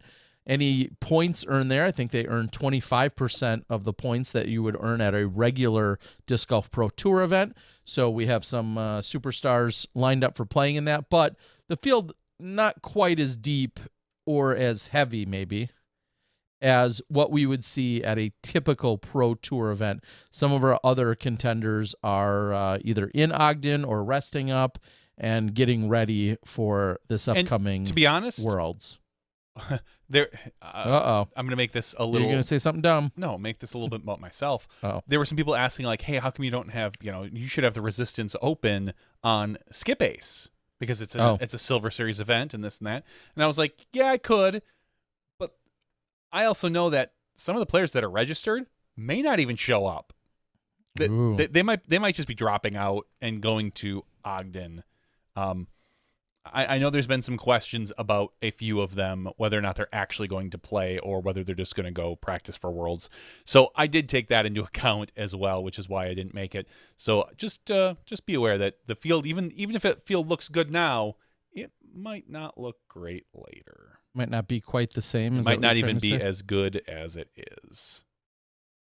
May not be nearly as deep. And real quick, I was just going to take a look over. I believe that on the FPO side, the last time I looked, there was just 8 FPOs registered. Well, now it's 10, so it looks like actually it's gained 2 since last time I looked. But we're seeing that right now, Brittany Quisenberry, Amy Lewis, Deanne Carey, Kat Murch, and Melody Wabel, all your top-rated women. So it's clearly missing out on a few of the normal, regular suspects that you would see at some of our higher-tiered events. Your Cats, Pages, Hokum, so on and so forth. Haley King, the whole crew. So 10-person women's field, and then on the MPO side for the Resistance Open this weekend. And I'm just going to read what's currently, big word there, on the PDGA site. Your top contender shows as Kelvin Heimberg at 1050, James Proctor 1041, Adam Hammis, Scott Withers, Nate Sexton, Paul Ulibarri. So some of which may be there, some may not. We'll be excited to see how that unfolds. But what can they expect on Sunday, Johnny? They can expect live coverage of the Resistance Discs Open. I don't know who it's presented by. Resistance Disc, probably. Yeah, probably Resistance Discs. You're right. Yeah, so we're going to be doing that on the DGN. So it is a Silver Series event, so it'll be one-day coverage, and it'll be exclusively live on the DGN. It will not be on YouTube, as all the other Silver Series events. Okay. And Dynamite, as somebody's asking on the board, Dana Vici will be joining me in studio for the final round of the Resistance Disc Open. and that is assuming his he can work his sling to get up here. And I say that with love, that we hope you're doing all right. But Dana did, in fact, injure himself playing this last weekend. He thinks just out there gripping and ripping. I don't know if he lost his entire right arm, but he said that course certainly beat him up a little bit. And so Dana will still be joining me in studio for the final calls at the Resistance Disc Open. Wow, it's very it's hard a little to more say. difficult to say. Let's just hope I have no slips. Just call it the RDO. The RDO. Call no, it the nobody likes that. I know. You call it the Resistance Discs Open for like the first maybe 2 or 3 times, and then in passing you call it the RDO. Ooh, we'll see. But when you throw it to commercial, you have to say the Resistance Discs Open. See? Yeah. You're going to mess it up. I guarantee. You're going to stumble. Your lips are the good news is I hopefully won't like throw in any naughty words. I just won't be able to eloquently spit it out. Yes, correct. Did you catch the point? And I'm going to bring this up and joke about it a little bit because we're all aware. Very early on in working with Nate, I said, I shared with Nate Doss that he does what I used to do and say X specially, like EX. And I never knew the difference. It was a word I'd pronounced that way my entire life without ever being corrected until multiple people harped on me. Rightfully, well, there's productive ways to bring that to my attention, and there was dickish ways to bring it to my attention. Some did both, or one or the other, or I heard both. But anyway, I shared with Nate Doss early on last year when I did one of my first ever in-studio gigs with him. I said, hey, that's a word that is commonly mispronounced. I know because I've done it countless times, and I've tried now to fix it.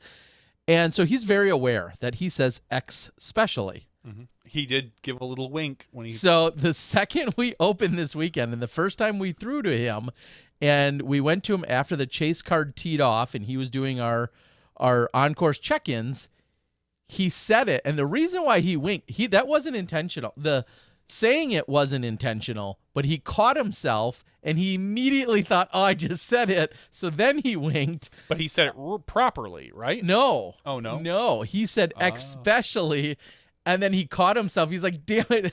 I haven't talked to him about it, but I know he's thinking, damn it, I just did that. And then he's like, oh, I know I do that, and I'm trying to fix it. And then he winked as like, ah, ha, ha. He did not do that intentionally. And I can say this all in good fun because we are aware of it. And then sometimes you're so aware of it that you either still screw it up or you screw it up more because it's been brought to your attention. But it was a very funny moment, and it humanizes, Nate and all of us, because if you make a list of 10 things you've said wrong or you say wrong, trying to stay on top of them sometimes, believe it or not, can be a little bit difficult. So, yes.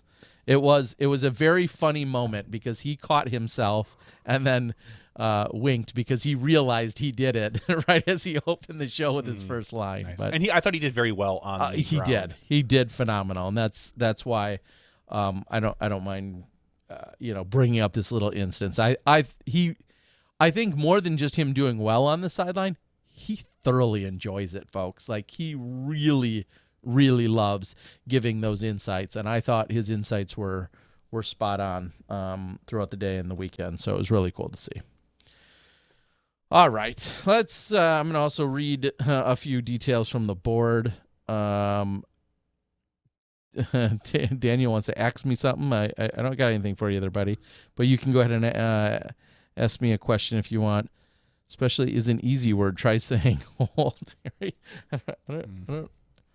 So there was another Freudian slip in the broadcast, and I don't remember where. Oh, I remember it wasn't me.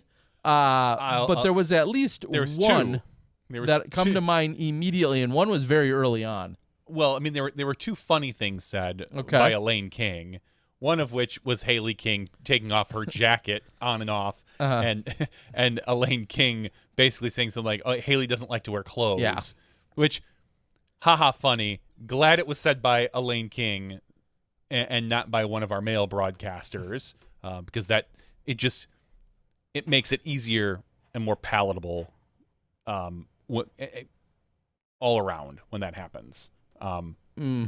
So I got a kick out of that because I did hear that from the control room. But there was, and she said something else too, and then where she basically even just yelled at everybody like, "All right, guys, I get it, haha." Yeah. So yeah, there was another. I think the word. I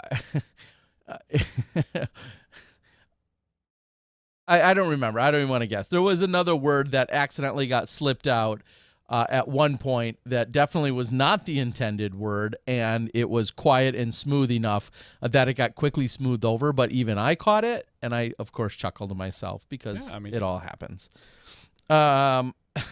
Mike asked a very legitimate question, Mike, since you were gracious enough to share your insight, asking which travel bag did I get a few weeks ago. I was crowdsourcing opinions for which backpack I should go with.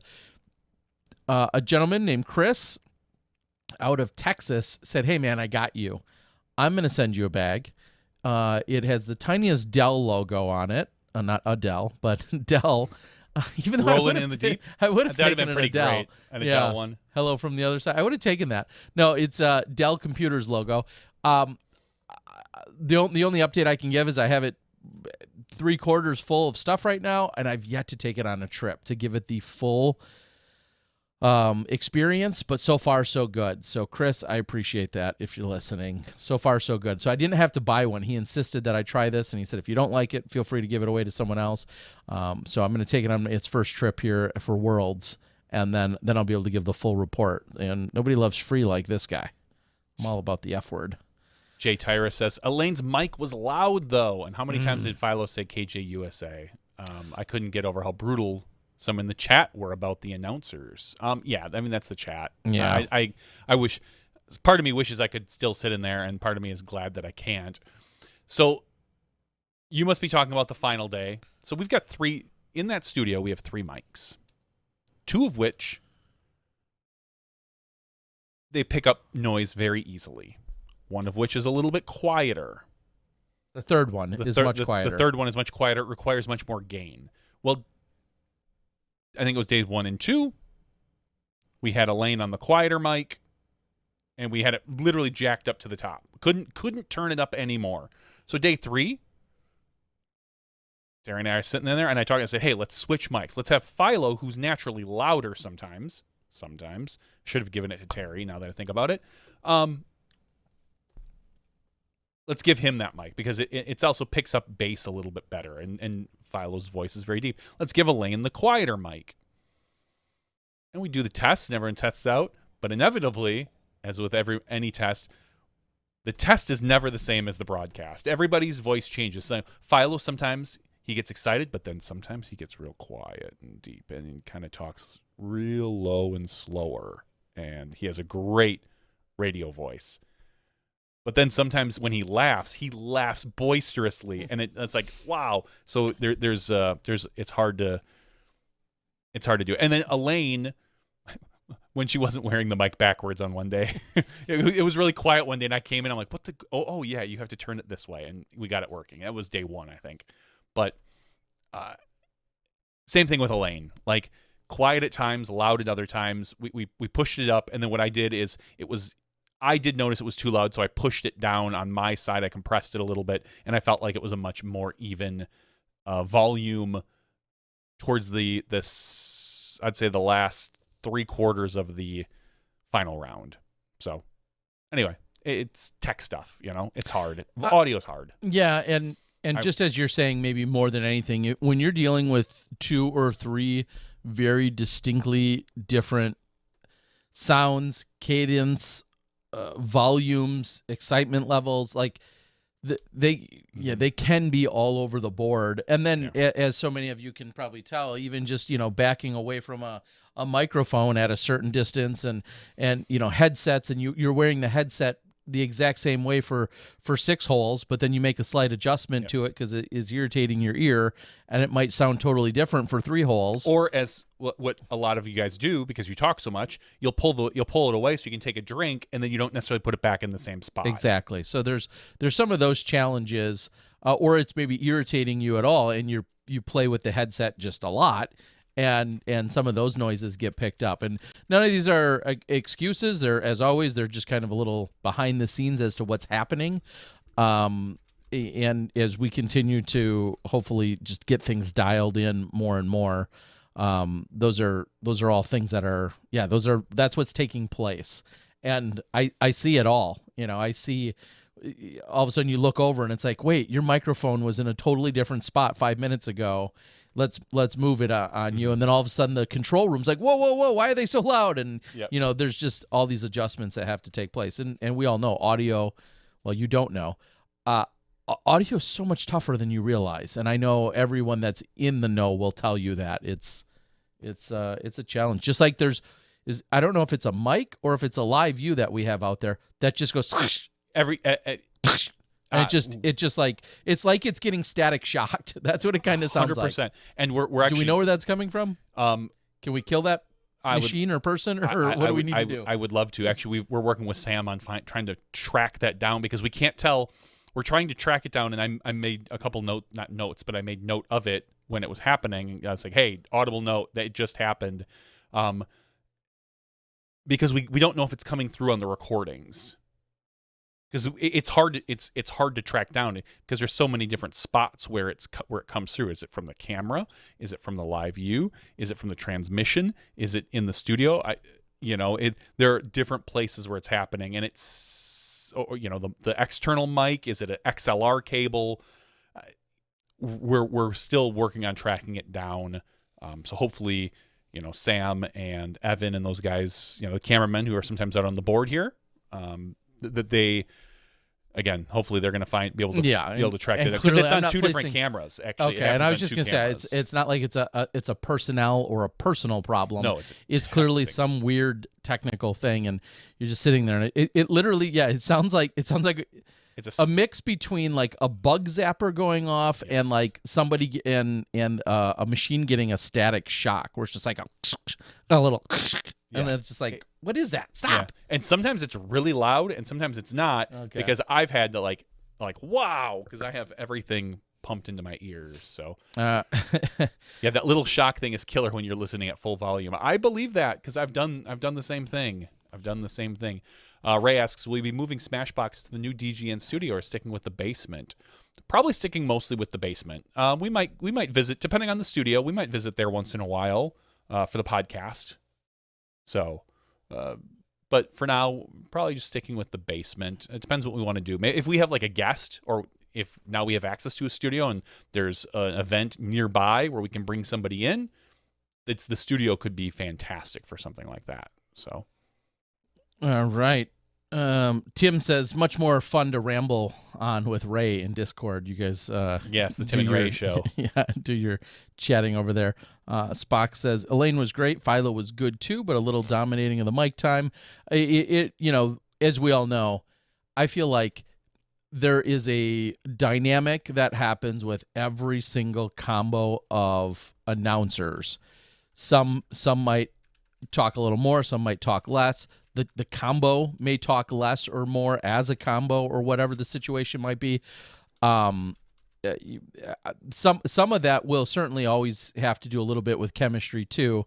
I enjoy my time. I've said this countless times. I enjoy my time with every single commentator. I genuinely have.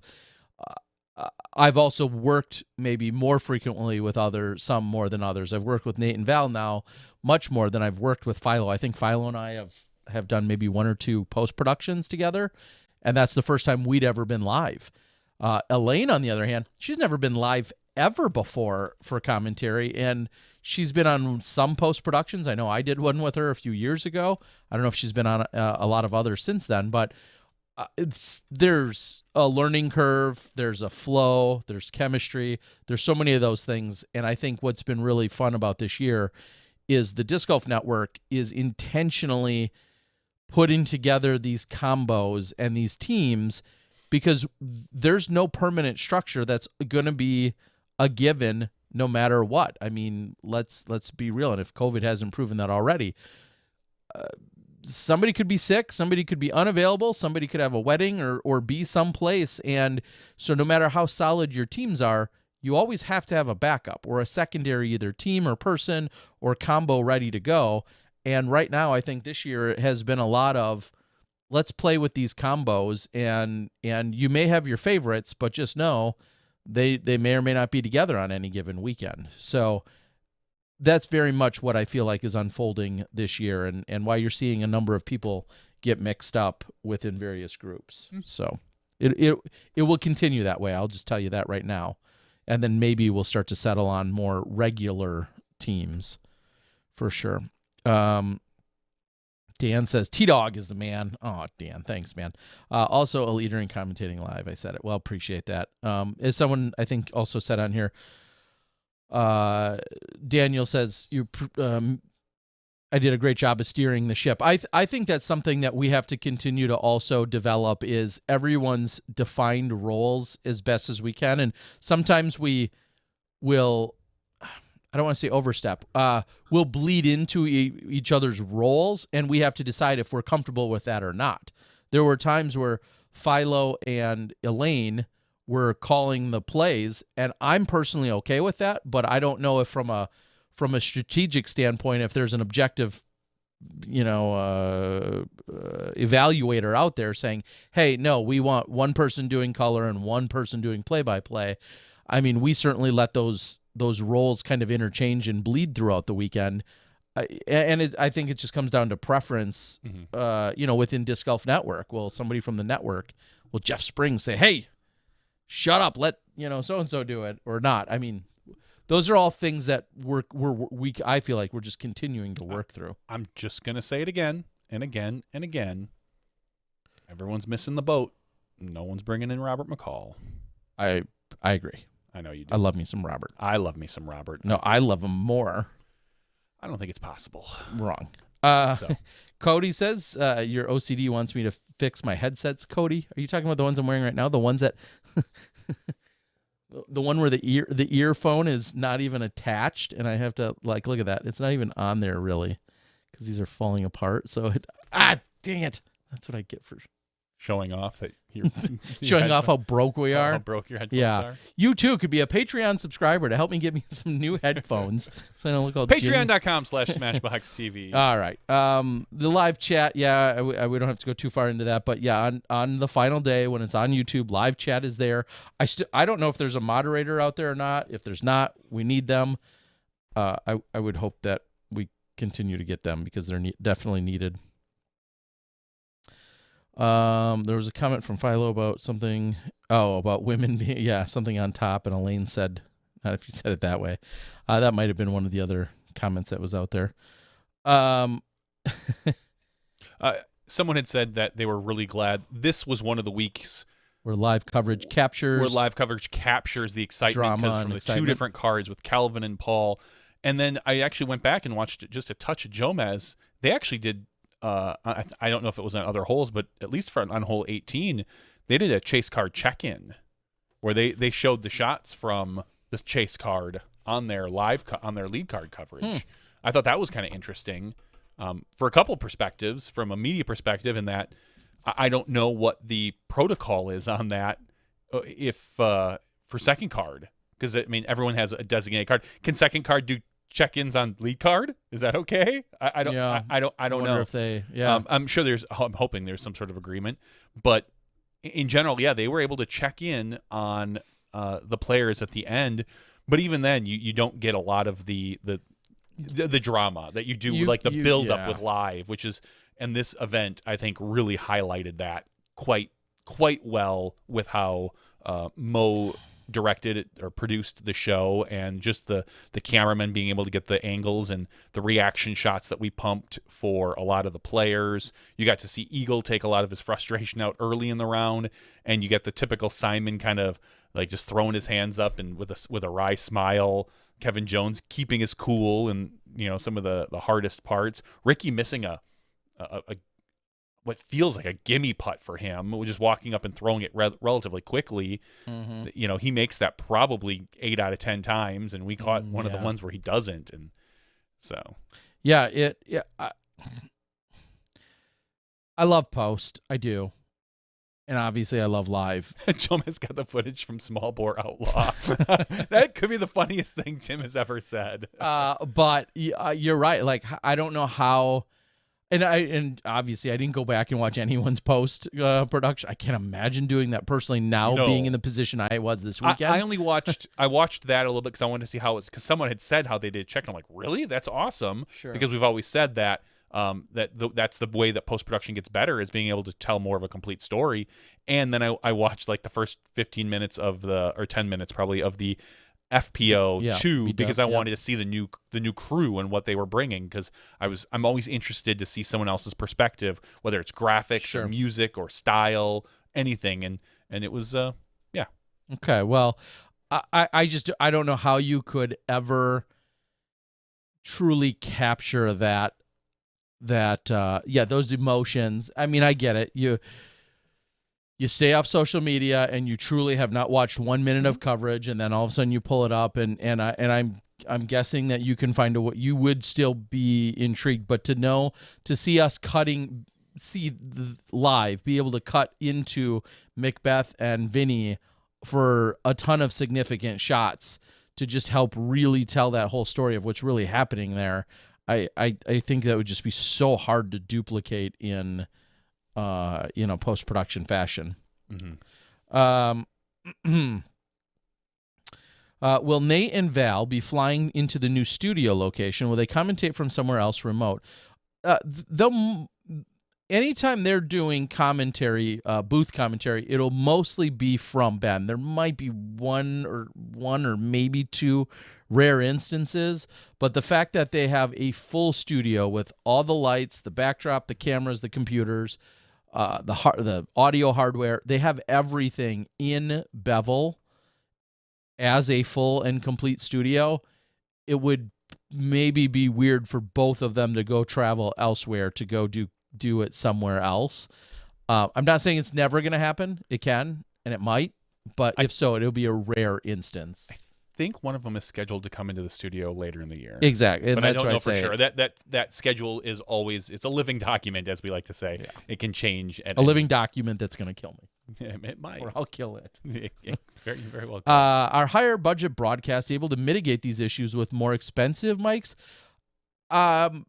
No, not necessarily more expensive mics, but more robust overall audio integration and equipment. Not necessarily just the expense of the mic. There's a few things that I've so on this system right here that I'm looking at that we broadcast on for years. I have some extra tools that Smashbox had purchased. It's a VST3. Basically, it's an automatic volume leveler. It will, if Philo is talking and it's quiet, it will automatically bump him up. It will push him up, and it takes anyone who's talking too loud, and because you set it to a specific decibel, and it pushes them down. And it kind of, it's like someone riding a volume thing, because there's different ways to do it. There's compression, which just basically takes everything and squeezes it so it can't go.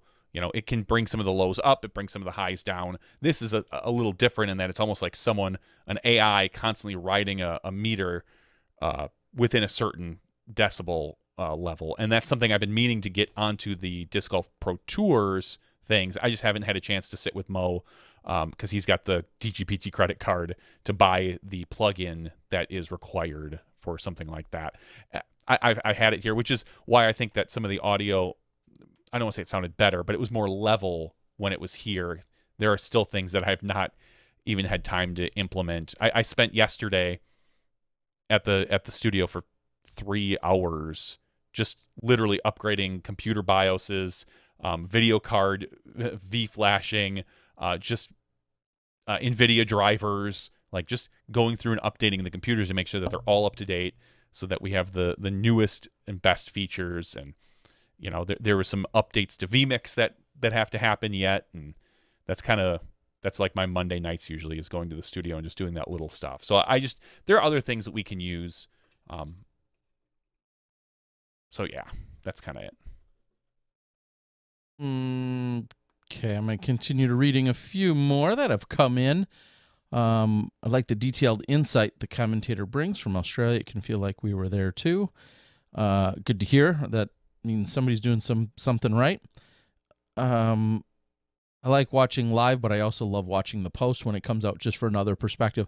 I fully understand that, and I feel like commentators could give you the other's perspective, camera angles, the fancy slow-mo and some of the other cool stuff that the post-production guys have those extra hours to put in and make happen, I think are all incredible as well. I do not second guess any of that. I just feel like the one thing that they can't do better on is the drama, and that's just by the nature of what is offered. That's all. Especially now more than ever that we have so many opportunities to cut into other cards and to bank and store shots. So you should never miss a crucial shot by a player, especially as the weekend goes on. And that might be on the lead card or it might be on the chase card for the win. Correct. You will never miss one, and that's the beauty of it. Is it if somebody's making a push from that chase card, we're more than likely showing most, if not all, of what they're doing as well. And I think, except for maybe this upcoming weekend. Well, where this weekend, one of the things that we're kind of doing with the Silver Series events is we're treating them a little bit more like test environments. And so this weekend, Gary, our good friend Gary, who's been graphics Gary for the longest time, is now replay Gary. He's been working on the replay machines for the last couple 5-6 events, whatever we've had. Mm-hmm. Well, what we're going to be doing for this upcoming event is actually Gary and Mo are switching places. Mo is going to be doing replay, which he's never done before. He's never. He's done a little bit of I'll say quote unquote show switching. Mm-hmm. When he's helped me out or when he's done some of the off-season stuff.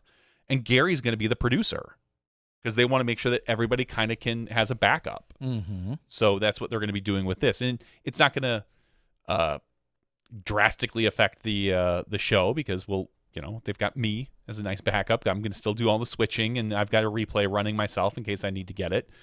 But it's going to be really interesting to see some of the difference because it's going to be Gary who's going to be pointing the show as to what to see. Like, oh yeah, pull up that shot from the second card. Pull up this. We're gonna send one guy over here because so and so's making a run. Mm-hmm. He gets to make those choices now, and I have to listen to him. I might punch him. It'll be fun. I'm not sure yet, but and me and Dana are just gonna be screaming at the at the screen. What the hell are you showing? What are you showing us? So. Gary's like, get more hacky sack, ignore the throws. So it'll be really cool. Stephen Winslow asks if JVD gets hit by a bus, who replaces him. We have brought in another guy who's done some switching for the DDO. He did some help, so he kind of has a general understanding. I would be very difficult to replace as far as technology wise. Like, I know how the whole studio's built out. I know all of how this talks to this and whether we're using NDI versus SDI and the audio that comes in from here and how, all of our comms work. That would be very difficult for me to replace, but somebody could eventually figure that out. It would just be difficult. All right. Joe says, I'm selfishly a little worried about the rise of live and the fall of post-produced. I really like the post-produced stuff and don't ever watch live. I don't care for the drama, and live is too long for me. I'm going to say this, Joe. I think you're always going to see some form of post-production. I don't think there's anything to worry about there. It's a different style. Yeah, it's a totally different style. It's right now still proving to be perfectly viable. I think it will continue to be. I don't think post-production goes away. I don't think no matter how good live gets, post-production goes away. Maybe ever. Will it ever change roles or people or providers? Yeah, that's any of those conversations are certainly possible, but you're never going to get entirely rid of a post-production format. I don't see that happening. And as we could say till we're blue in the face, we're not here to just advocate that one situation is way better or is the only way ever. I've said it before. I treat post-production like data input if I miss an event. I don't care about the commentators. I watch it in 1.5 speed. Correct. Literally, Mickey Mouse could be commentating the thing, and I wouldn't care. Joe Buck, I would just burn through it. A lot of people treat post-production like hanging out with your buddies, and your buddies are Nate or Germ or Kevin or Philo or Ian, and that's what they love post-production about. It's post-production feels much less like covering a sport and more watching this with my pals. Yeah, and that's not the vibe that we give off for live. For live, we're looking for, we don't always accomplish it, but we're looking for more in-time real drama and professionalism. We want to be more like a broadcast. And again, we don't always accomplish it, Terry, but that's more what we're looking for. Did you hear what I said about trees? I did. That's why I said we don't always accomplish it. So I don't think post-production is ever going away because it's a different product. It's a different product than live. And like you said, does it change? Does Jomez not do it in 3 years? Maybe it's CCDG. Maybe it's Gatekeeper. Maybe it's the DGN. Maybe it's a whole company. Maybe it's B-Dub. I don't know. There's people that are popping up. Would it shock me if someone showed up and had just as good graphics as Jomez these days? No. Graphics are cheap and easy to make. It's just you just have to have someone who has a little bit of skill. Jomez has a lot of really great other things. They've got the favorite trio, so to speak, of guys right now, but you like their threesome. That's a threesome that could really get between. Is it at all alarming the amount of males that love to sit around and just fawn over those three guys? No. I don't call it alarming. But so I do think that we'll always have post-production because it's a different product. I totally agree. I can't say it's always going to be next day. I don't know that. Maybe there's an instance where the Disc Golf Network says, we want you to push 2 days out. But I don't think that's anytime soon. It's not this year. I don't think it's next year. I have no idea. I'm not involved in those conversations, but post-production is such a big part of our sport, and it has been, that I don't see it ever going away. I concur.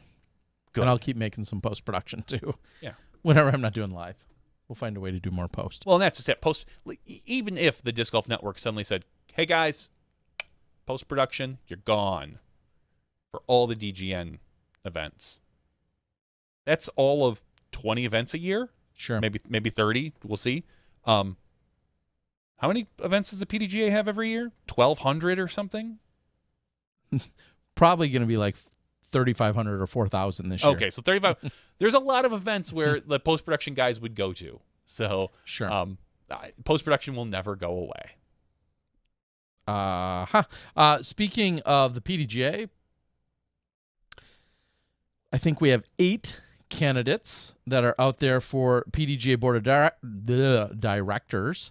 And I just spoke with the PDGA today. I think I'm going to team up with them to try and get a little more insight out of the 8 candidates. Not quite as daunting as the task would have been last year that I fell flat on when there was like 31 candidates or whatever it was. But this year, much more manageable. I think we've got 8 candidates. They've got platform statements, and I think some of them have videos out there already. Of course, I encourage you to go out and consume all of that.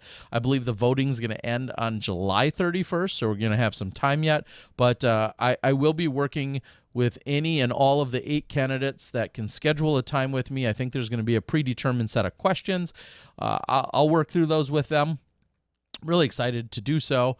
I'll get it recorded, and then I think we're going to do our best to get it released in both a video and a video format, and then also an audio-only format, and hoping to have that out come around July 1st, I think is the date on that. Yeah. So look for that. I'm excited to do it. I just had that conversation today. I don't know if that's a secret or not, but yeah, hopefully that gives you guys a little bit more personality and insight into the 8 candidates that we're going to have up for this year. All right, I'm going to read a few more things, and then we're going to start getting, I don't know if I've got anything else on my list here for tonight.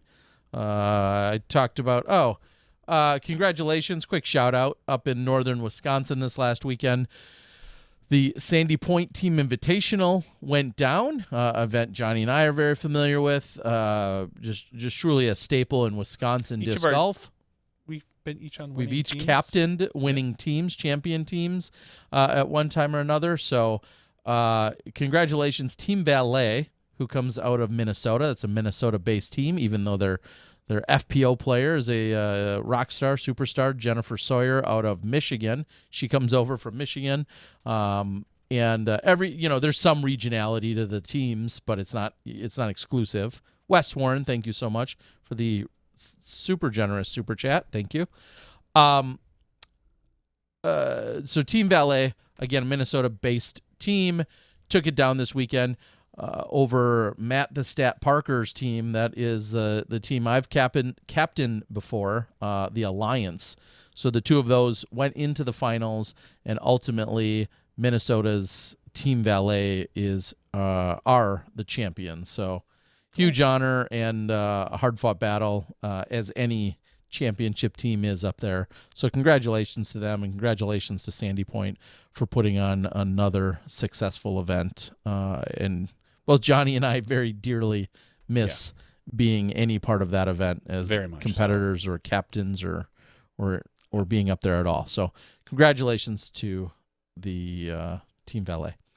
All right. I'm playing an event this weekend. Yes, you are. I'm going to get my butt kicked in some Pro Masters field. Oh, I'm picking you not to win. That's a good pick right there. I mean, you're not getting good odds on that, but... so Saturday, because we're doing the Resistance Disc Open on Sunday, the final round. Saturday, you're heading over to a very well-revered and highly regarded course, the Wilderness. I'm going to be playing it blind. Always the best way to play. You should go there tomorrow and practice. Take the day off. Go practice. How are you going to win that way? I'm not. I'm going there to play and have fun. Oh. So. Okay. Yeah, no, this Saturday, the Wilderness up in Monticello, Wisconsin, which is about 2 hours from here. I think it's Monticello, but whatever. I think. Is it pronounced I don't Monticello? know. That's why I said I think. Okay. It doesn't matter. Maybe. Either way. Yeah, one of the best courses in Wisconsin I've heard. I've never played it. I'm going to go playing blind. I'm debating whether I want to practice it all this week. I haven't yet. Tomorrow will be Wednesday. I've thrown one round this year. It was at Valley View. World record. Yeah, I'm not sure. Gonna go up the morning of. Ooh. Yeah, I don't like that idea. It's a 2-hour drive. The problem is I'm not a morning person, so I don't mind. My travel partner works until 1 a.m. the night before, so he'll be working till 1 a.m. on Friday, and then probably get up at get on the road at 5:30 is my guess, to get there by 7:30 to 8ish, so I can see 3 or 4 of the holes and get some putting practice in. That's my goal, and my goal is to not take last. Okay. So. Well, updates in 6.5 days. 6.5 days. Right here with our Wilderness Open champion, Johnny V.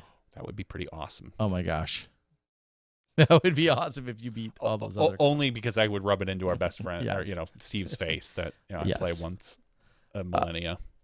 All right. A few other questions. Randy says, did the Pro Tour get it right by making pars harder this past week? Did that possibly lead to final round drama? I don't think the pars necessarily mattered unless you mean the overall course. And I think the course played, as it should have. I mean, Kevin Jones proved that birdies could be had on pretty much every hole. But yet, the back nine played so much tougher for the MPO.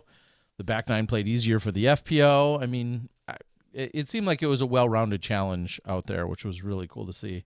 When can I watch third DGN coverage on my 3D on my DGR headset? Good question. Ray says, deep question for Terry. Do you feel obligated to devote yourself to disc golf nowadays? Yeah, in some ways. I mean, I guess I'd like to know what you mean by Yeah, I guess I'd have to break that down a little more as to what you how you mean it. But yeah, I mean, it feels. I don't want to say it feels well. Yeah, obviously it feels natural, but I feel like I want to be, or I am part of most of all the big events, and if I'm not, it definitely feels weird. I guess the question becomes when does an obligation when is there work versus maybe something that's, I don't want to just say passion, but when is there work versus a conflict? And here's where I'll put out a good example. Later in the year, August 20th through the 22nd, I think specifically, we have the Silver Series event at the Jersey one. I apologize. The one, there's this kerfuffle with Brody. Stafford, sorry. Oh, yeah. That weekend conflicts now, or has all year, conflicts with the Rocky Mountain Women's Disc Golf Championships. That's an event that's pretty near and dear to my heart. I've helped, in my own little way, help promote and very, very much embraced and promote the heck out of that event and love that event, the Rocky Mountain Women's, and cannot praise the staff and the crew enough for what they've done there. And they also reached out to me and have entrusted me with being their main media camera guy for the 2 or 3 iterations of it. My daughters have played in it. Just there's so many good feels about that event. And so now when you have an event like the Silver Series that will directly conflict with that, that's sometimes when I feel, I don't know if obligated is the right word, but that's where my biggest conflicts can sometimes come. And I don't know if those are going to become more or less, but there's certain things I really just don't want to give up. And being part of that event is one of those examples where almost no matter what that comes along, that's all I can say about it. So, Ray, Ace Run. Hey, thank you, Ace Run. By the way, we did play One Disc, One Tip with Cali Mcmorren. We appreciate it. Thank you so much. And obviously, everybody go out and subscribe to Ace Run Productions if you haven't already. Ray then says, do you still find it to be your passion and worthwhile to be who you are in this community? Yeah, I do. I think it's a fair statement to also follow that one up and say it's a matter of still like finding exactly not where I fit, because I obviously I'm part of the live broadcast team and I enjoy doing post, but I always have to be thinking about, like, is there a bigger picture? Is there something else I should be focused on or worried about or including or disregarding? Those are some internal questions that I'll say that I challenge myself with all the time. And there's so many other things that I also love doing within disc golf. I love running tournaments. As much headache and frustration as they can cause, I really enjoy running tournaments. I enjoy doing clinics. I enjoy selling discs. I enjoy our podcast. There's a lot of things about disc golf and the big picture that are on, and that sometimes have to take a back seat, or that I can't fully pursue as much anymore. And yeah, I wish there were more hours in the day, I guess is another way to put that. Our good friend Fredrickson Sorensen woke up and he said he's waiting for all the stuff he won. Yeah, you are. I got your email. Waiting. I appreciate that. I think I have to reprocess whatever your email said. I will reread that. I have not forgotten about you, so it's funny that you pop up on here. I appreciate it. Well, we have 2 giveaways tonight, Terry. Let's get them. Patreon.com/SmashboxTV. Give us money, and we will spend it in great ways. Like maybe we'll get Terry a new set of headphones one of these days. Yes. Today I sorted the list by alphabetical backwards. Email. Yeah. It's alphabetical. What? By email, alphabetically backwards. So just mixing it up a little bit. Oh, okay. I thought the very last one said Z and the one above it said A. I'm like, I don't believe you, but that's a 2 on the very bottom. That is a 2 down there, not a Z. All right. I like that. Holy cow. We've got some Legacy Pinnacle action with Disc Golf Guy logos on them. I'm working on another stamp or two that will probably take forever because of all the manufacturers. But we do have, I got some nice Legacy Pinnacle Rivals. I've got some Ghosts. I've got some other goodies that are likely all part of our giveaway pool. So let's draw some numbers, Johnny. All right. Give something away. 200 users, Terry, tonight eligible for the giveaway. Again, patreon.com/SmashboxTV if you would like to be eligible. Boom. What number should I draw first? Should it just be the one? First Ella, one throw, Hansen. God, so smart, Terry. Gosh, our on very first one is going to be number 135. It would have been so great if it was 1. That would have been pretty great. 135. It is not Federico Sorensen. 135 is Ed Fates. Ed Fates. Congratulations, Ed. You've been a Patreon supporter for a very long time. Holy cow, you have, Ed. Thank you so much. So, Ed Fates. I feel like, Ed, I don't recognize that Ed one, I don't want to say ever, but if Ed has one, it has not been for a long time. Yeah, so March 8th of 2017, he's been a Patreon supporter. Wow, so Ed. Thank you, Way Ed. overdue. And then we have another one, Terry. Let me mark this one. Let me highlight that so I know I don't forget Ed. All right, Terry, what is our next number? Are we just doing the next one, or are we going to... Should we do the 5th number, 4 more, because there are 5 Hall of Fame members? Sure. All right. So, however you want to get there. 3, 4. Our next number is... 111. 111. 111. One throw Ella. 111. 111. 111. Not Federico Sorensen. Brian Cleary. Congratulations. I like it. Congratulations, Brian Cleary. Cleary. Not clearly. It's clearly not. Clearly not Cleary. It is Brian Cleary. All right. Whose email starts with an I, of all things. Okay, I mean, I see what it is. It kind of makes sense. No, I see what it is too. Let's dox him. Let's tell everybody what his email address is. Brian, thank you very much. How long is Brian? Holy cow! Brian has been a Patreon supporter since. Hold on, and Brian is also a name. Was it Brian? Yeah, Brian Cleary. January 1st of 2017. Holy cow! Another long time. Awesome. Well, thanks, guys. Long-time supporter, first-time winner here. Nice work. Thank you, Brian. We appreciate it. And we appreciate all the Patreon support already at the producer level, I see. So thank you very much. Federico says that could be a funny running gag. Not Federico Sorensen. Yeah, kind of like the sorry we ran out of time, Matt Damon.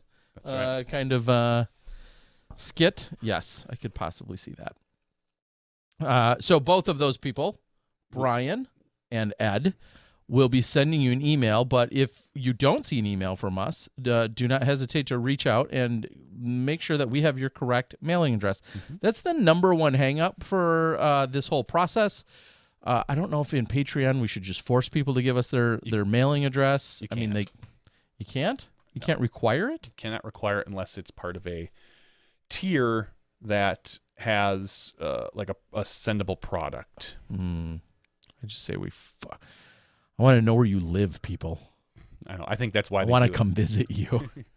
He wants to just give you a ride in his car. Hopes you're just hanging around outside and just drive around. You ready to step inside the Smashbox? All right. Yes. So that's usually the number. That's often the number one hang up. Well, not often. That is the number one hang up. Any other hang-ups beyond that are usually my fault. But having your actual address is the starting point. So please reach out. I said it earlier. Johnny mentioned earlier, too, with Ace Run out there. Certainly subscribe to those guys. But also thank you, Ace Run. They graciously invited me to join them on their quarterly podcast. And it was a lot of fun. And it was also funny that they some of their early memories of when we first met at down at the IDGC I watched the podcast live. Did you? I chimed in a Smashbox once. Oh, that's right. And I am honored to know that the first impression that I gave was one of being helpful or mildly polite and helpful. And so that meant a lot, and I'm glad that we've all established that relationship. We appreciate you guys so much. All right. Last couple things here. Yeah, Adam Rico, good call. There was one more that I saw in there. Possibility we can get distance on throws in the future. I do want to address that quickly, Sue. There's like rough estimates of possibilities that requires like legitimately, another person like full-time dedicating that and then potentially finding an easy way to relay that. I'm not saying it's not possible, but I'll say that it is likely not it's not a high priority at the moment. And to be fair, there's a lot of not a lot of courses. There's some courses where that's barely advantageous outside of just a rough estimate.